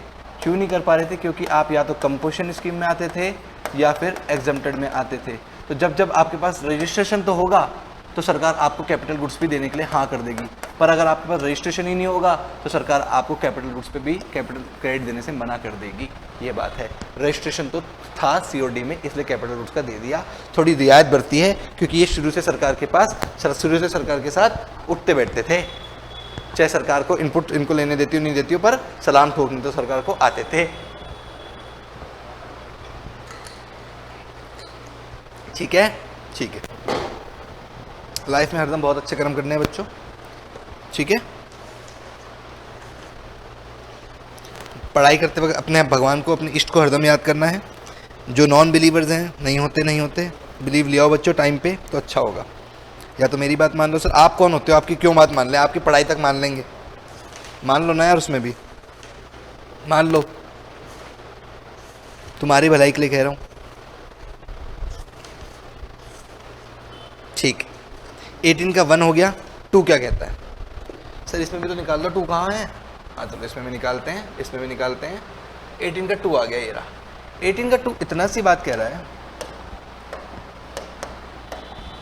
18 के 2 इतनी सी बात कह रहा है मेरे प्यारे प्यारे बच्चों, कि जब भी आप आईटीसी बुक करने बैठे, मान लो 18 के 1 की वजह से आप बाद में आईटीसी बुक करने बैठे, पहले नहीं मिलती थी अब मिलने लग गई है ना, तो अब आप 18 के 1 की वजह से आप 18 आईटीसी बुक करने बैठे तो इनवॉइस लिखा होगा। आईटीसी बुक करने के लिए इनवॉइस चाहिए। 16 कंडीशन में पहली कंडीशन पड़ी थी, 12 कंडीशन में से, हाँ इनवॉइस। तो इनवॉइस 1 साल से ज़्यादा पुराना नहीं होना चाहिए जिसके दम पे आप आईटीसी बुक कर रहे हो। आप आईटीसी जब भी बुक कर सकते हो। 18 का 2 क्या कह रहा है कि आप आईटीसी जब भी बुक कर सकते हो जब बुक करने बैठे हो।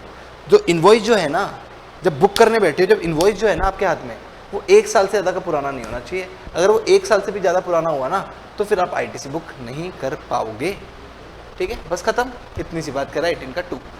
18 का 2 बाकी बातें क्या कहता है कि भैया अगर आप 2 लाख रुपए से जिस दिन बुक करने बैठे उस दिन 2 लाख रुपए से भी ज़्यादा का आईटीसी बुक करने बैठे हो तो आपको साथ में सीए सर्टिफिकेट भी चाहिए। सर सीए में भी लिख रखा है कि सॉरी बच्चों, सिर्फ मेरे को इजाज़त है, तुम्हें नहीं है। ठीक, सीएमए सर्टिफिकेट नहीं चलेगा, सीए सर्टिफिकेट चलेगा। ठीक, कंटेनिंग ये सारी डिटेल भी होनी चाहिए, है ना। इंपॉर्टेंट पार्ट पढ़ लेता है। अब 18 का 3 पढ़ा दो सर। हाँ ये हुई ना बात। 18 का 3 कहता है कि आपने सेल ऑफ रनिंग बिजनेस जब बेच दिया तो क्या है, यहाँ पे ए ने, राम ने शाम को नहीं, राम ने कृष्णा को क्या कर दिया, अपना एग्जिस्टिंग बिजनेस बेच दिया।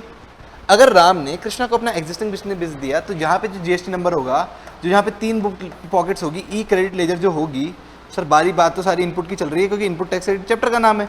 तो जो ई क्रेडिट लेजर में पैसा चढ़ा हुआ होगा, इनपुट पैसा चढ़ा होगा, वो तो वो तो राम के पोर्टल पे चढ़ा होगा, राम के जीएसटी नंबर पे चढ़ा होगा, क्योंकि जीएसटी नंबर पैन नंबर से मिलकर बनता है।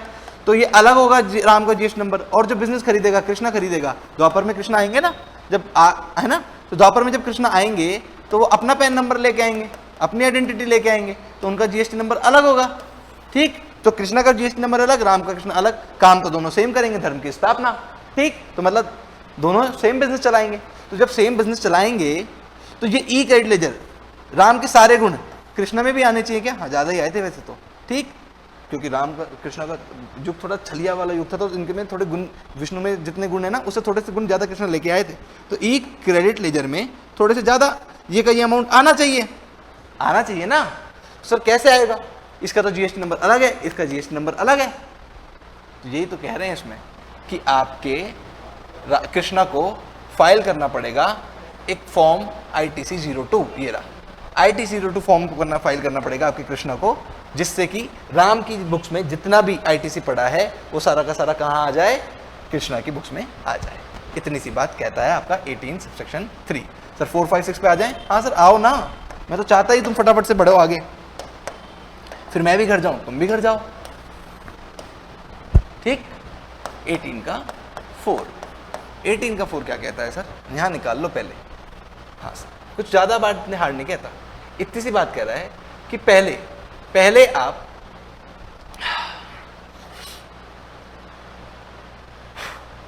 नॉर्मल स्कीम में थे, अब कंपोजिशन स्कीम में आ गए, या पहले नॉन एग्जेम्प्टेड में डील करते थे। ठीक, अब एग्जेम्प्टेड में डील करने लग गए। मतलब 18 के 4, 5, 6 में तो यही तो कहानी थी बच्चों कि पहले इनपुट मिलता था, अब नहीं मिलेगा। पहले हमारी लाइफ में जीएसटी में खुशियां ही खुशियां थी, इनपुट सब मिलता था। अब इनपुट को सरकार ने मार दी गोली, अब नहीं मिले, है ना। अब वो हमारे साथ नहीं है। क्या नहीं है? इनपुट तुम्हारे साथ नहीं है। ठीक, मैं तो तुम्हारे साथ हमेशा हूं, है ना। तुम्हारे सीएमए बनने के बाद भी आना, कभी मिलना मेरे से, मैं तो हमेशा तुम्हारे साथ में हूं। चाहिए नहीं वो बात अलग है ठीक है, तो मैं तो तुम्हारे साथ हमेशा हूं। तो बात किसकी है? इनपुट की। पहले तो इनपुट तुम्हारे साथ साथ खड़ी थी, खूब कसमें वादे करके तुम्हारे साथ साथ खड़ी थी, अब छोड़ के चली गई इनपुट तुम्हें। ठीक, तो अब तुम थोड़े से दुखी हो। छोड़ के क्यों चली गई? क्योंकि तुम पहले तो रेगुलर स्कीम में थे, अब कंपोजिशन स्कीम में आ गए। पहले तो तुम बड़े अच्छे थे, अब तुम गंदे हो गए। नहीं, पहले तुम नॉन एग्जेम्प्टेड में डील करते थे, अब तुम एग्जेम्प्टेड में डील करने लग गए। तो एग्जेम्प्टेड गुड्स पे तुम जीएसटी नहीं क्लेम कर सकते ना, आप तो नहीं कर सकते। तो अब इनपुट आपको छोड़ के चली गई। ठीक, तो क्या छोड़ के चली गई तो सर हमने तो यहाँ का पूरा इनपुट बुक कर लिया होगा शुरुआत में। जब छोड़ के चली गई तो अब क्या करना पड़ेगा? रिवर्सल का अमाउंट कैसे पता करेंगे? यही तो सवाल है, यही तो सीखना है। सर वही 600 kg बचा था ना आपके पास, 600 kg इस बार रिवर्सल में काम में आएगा। 36,000 divide by 1000 kg into 600 kg, 21,600 reversal में आएगा। तो सर ये तो इनपुट गुड्स की बात हो गई। सर कैपिटल गुड्स का भी रिवर्सल करेंगे क्या? हाँ सर, कैपिटल गुड्स का भी रिवर्सल करेंगे, क्योंकि आप यहाँ पे रजिस्टर तो थे ही ना। मतलब छीनने की बारी जब आएगी इनपुट तो सरकार कैपिटल, सर छीनने की बारी जब इनपुट की आएगी ना, सरकार हरदम ही छीनेगी। पैसा तो छीनेगी, देने में आनाकानी कर रही है और छीनने में तो सबसे पहले बढ़ के आ रही है आगे। तो कैपिटल गुड्स की भी इनपुट छीनेगी क्या आपसे यहाँ पे? हाँ सर, कैपिटल गुड्स की भी छीनेगी क्या? हाँ सर। तो सर वो क्वार्टर वाइज कर लेते ना, अभी आपने बताया ना क्वार्टर वाइज। नहीं, यहाँ क्वार्टर वाइज नहीं होगा। सर क्वार्टर वाइज क्यों नहीं होगा यहाँ पे? बच्चों इतनी इंपॉर्टेंट बात है, मैं रिविजन क्लास में भी ये बात कंज्यूम कर लेता हूँ, मतलब बता देता हूँ।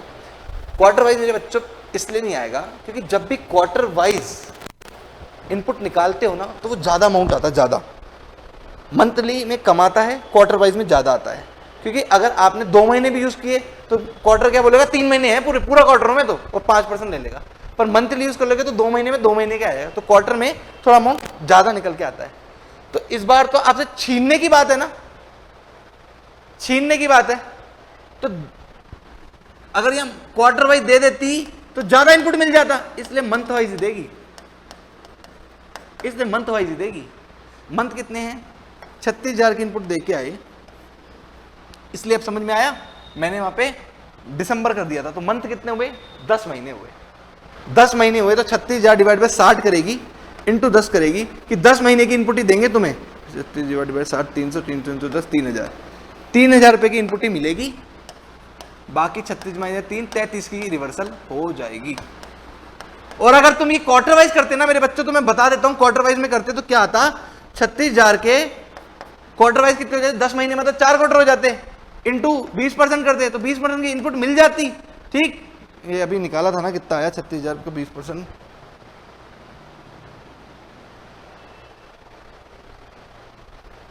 ₹7200। तो देखो यहाँ 7200 की तुम्हें इनपुट मिल जाती। तो सरकार ये चाहती है कि सरकार ये नहीं चाहती। वैसे तो थोड़ा कैलकुलेशन में पक्का गलती हुई है, इतना ज़्यादा नहीं आएगा ये। 5 4 जा 300 300, हाँ यार इतना ज़्यादा तो नहीं आएगा।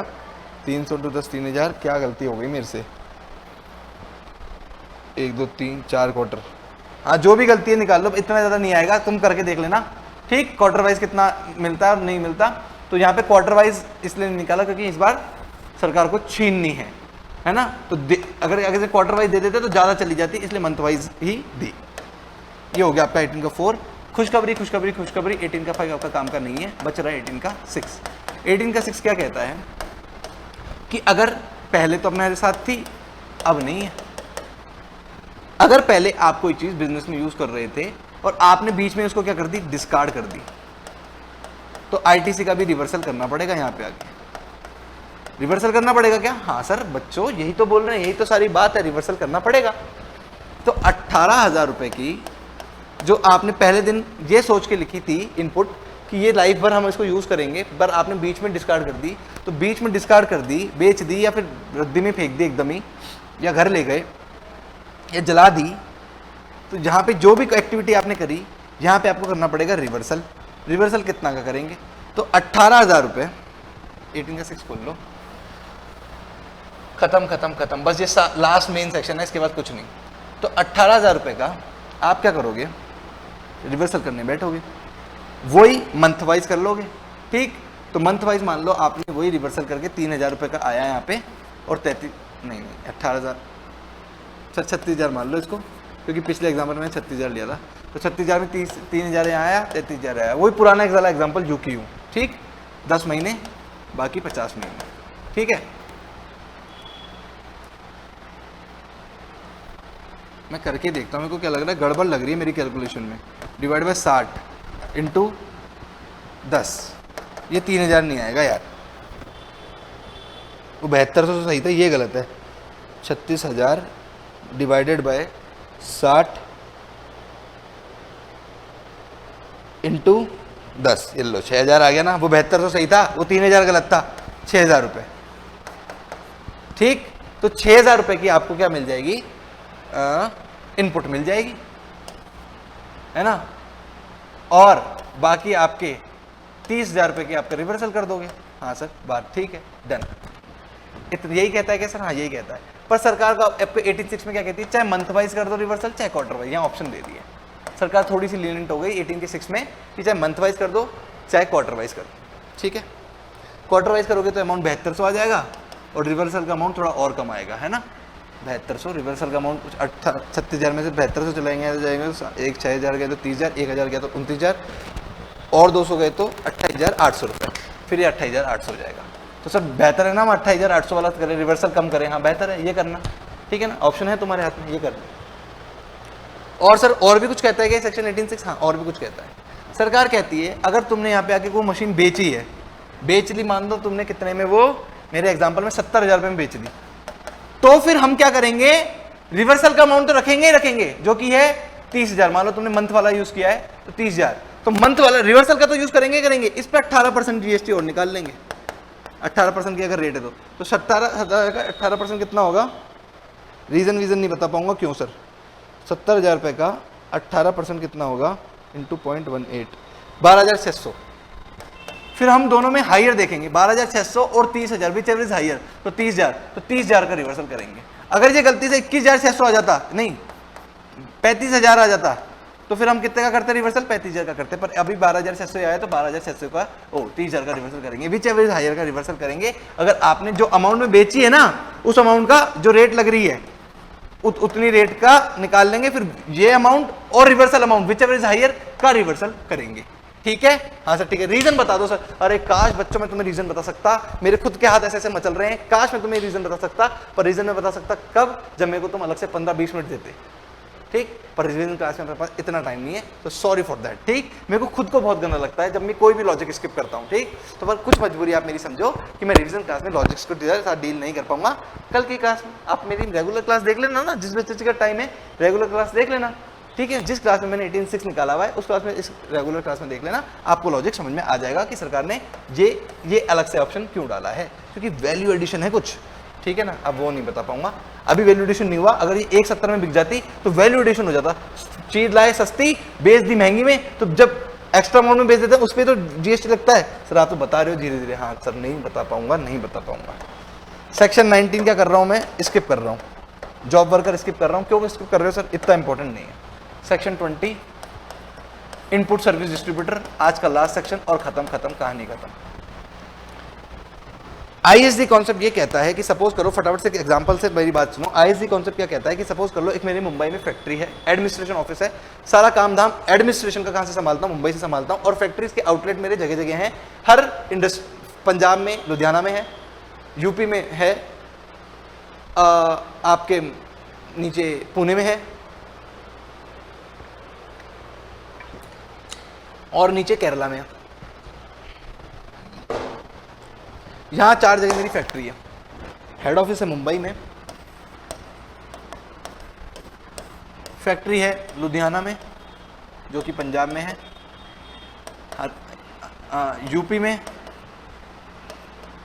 पुणे में जो कि महाराष्ट्र में है, और आपकी केरला में।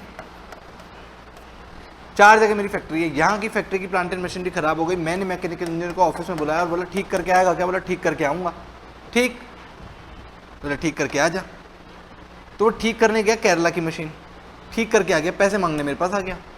ठीक, पैसे मांगने आ गए। सबके जीएसटी नंबर अलग होंगे क्या? हाँ सर, सबके स्टेट अलग अलग है तो सबके जीएसटी नंबर अलग अलग होंगे, ये तुम्हें पता है अच्छे से। ठीक है सर। सर जबकि जीएसटी नंबर आ गया, पैसे मांगने मेरे से यहाँ आ गया, मैंने उसको पैसे दे दिए, उसने बिलिंग मेरे नाम पे कर दी, पैसे दे दिए। पैसे में मैंने 2 लाख रुपए तो उसकी फीस दी है और 36,000 रुपये की मैंने क्या करी है, जीएसटी दी है। अब 36,000 रुपये की जीएसटी की इनपुट कहाँ खड़ी हो गई? यहाँ खड़ी हो गई। 36,000 रुपये की इनपुट की जीएसटी यहाँ खड़ी हो गई और यहाँ पे सिर्फ आउटपुट ही आउटपुट खड़ा है, यहाँ सेल्स हो रही है। यहाँ आउटपुट टैक्स लायबिलिटी है नहीं क्योंकि यहाँ सेल्स ही नहीं है। अब ये 36,000 का रख के करूँ क्या मैं? अरे ये 36,000 इसकी है, इसके लिए इसको दे देना चाहिए। दूं कैसे? इनपुट सर्विस डिस्ट्रीब्यूटर, गुड्स नहीं लिखा है यहाँ पे, input goods and service distributor नहीं है, मतलब सर्विस ली है। अगर आपने किसी अपनी ब्रांच के लिए हेड ऑफिस ने उस पर जो इनपुट खड़ी हुई है 36,000 रुपए की, उसको बांट सकते हो क्या? हाँ, उसको डिस्ट्रीब्यूट कर सकते हो। ये कॉन्सेप्ट है आपका इनपुट सर्विस डिस्ट्रीब्यूटर। कैसे सर? बस टर्नओवर के बेसिस पे डिस्ट्रीब्यूट कर सकते हैं। ये है आपका इनपुट सर्विस डिस्ट्रीब्यूटर का कॉन्सेप्ट। कौन सा टर्नओवर? प्रीवियस ईयर का टर्नओवर। प्रीवियस ईयर हुआ हो नहीं तो करंट ईयर का टर्नओवर। ठीक, क्योंकि ये इनपुट इसकी है, इसको जानी चाहिए। ठीक, अलग से रजिस्ट्रेशन लेना पड़ता है क्या? हाँ सर, सेक्शन 24 में इसका भी नाम लिखा हुआ है, अलग से रजिस्ट्रेशन लेना पड़ता है आपको इनपुट सर्विस डिस्ट्रीब्यूटर के लिए भी। ठीक है सर, इतना सही था क्या? हाँ सर, रिवीजन क्लास में आज आपकी रिवीजन क्लास। बोलो और इससे जल्दी क्या लोगे? आपका पूरा आईटीसी चैप्टर एक दिन पे 2 घंटे में कंप्लीट, मतलब 2 घंटे से ज्यादा का नहीं था क्या? अरे ये तो समझाने में लग गए 2 घंटे। यहाँ पे भी मैंने कितना समझाया, खुद से करोगे तो 10 मिनट 15 मिनट, चलो 15 मिनट में पूरा आईटीसी रिवाइज हो जाता है खुद से करोगे तो, क्योंकि आता है ना, समझाना थोड़ा ना किसी को। हाँ सर ये आता है क्या? हाँ इसमें ये था, इसमें ये था, इसमें ये था। दिमाग तो इतनी जल्दी रिकॉल करता है ना फटाफट से। ठीक, 2 घंटे तो मेरे को समझाने के लग गए। अगर खुद को रिकॉल करना होगा तो तुमसे 10 से 15 मिनट में तुम्हारा पूरा आईटीसी रिवाइज हो सकता है विद एक सेक्शन। सेक्शन 16 की 12 कंडीशन, फिर आपके 17 1 2 3 4 5 6 क्या थे, फिर 18 का 1 ABCD क्या थे, 2 क्या था, 3 क्या था, 4 5 6 क्या था, 5 काम का नहीं था। फिर सेक्शन 19 जॉब वर्कर जो अपन ने छोड़ा है, सेक्शन 20 ISD कॉन्सेप्ट जो आपने अपन ने पूरा कर लिया। क्या था? इतना सा। मतलब आपने जब सेक्शन के नाम बोले तब हमारे दिमाग में चला था सर अपने इसके अंदर हमने क्या क्या पढ़ा। 2 मिनट में हो गया, 2 मिनट में हो गया। हाँ सर, इतनी अगर पढ़ाई तरीके से करता है बच्चा, उसका रिवीजन उतनी तेजी से होता है। ठीक, तो ठीक है, आज आपसे लेते हैं बाय, अलविदा। कल मिलते हैं अपन किसी नए चैप्टर के साथ। रिवीजन क्लासेस चलती रहेगी और आपका हमारे साथ यूं ही बना रहेगा। ठीक है, ओके सर।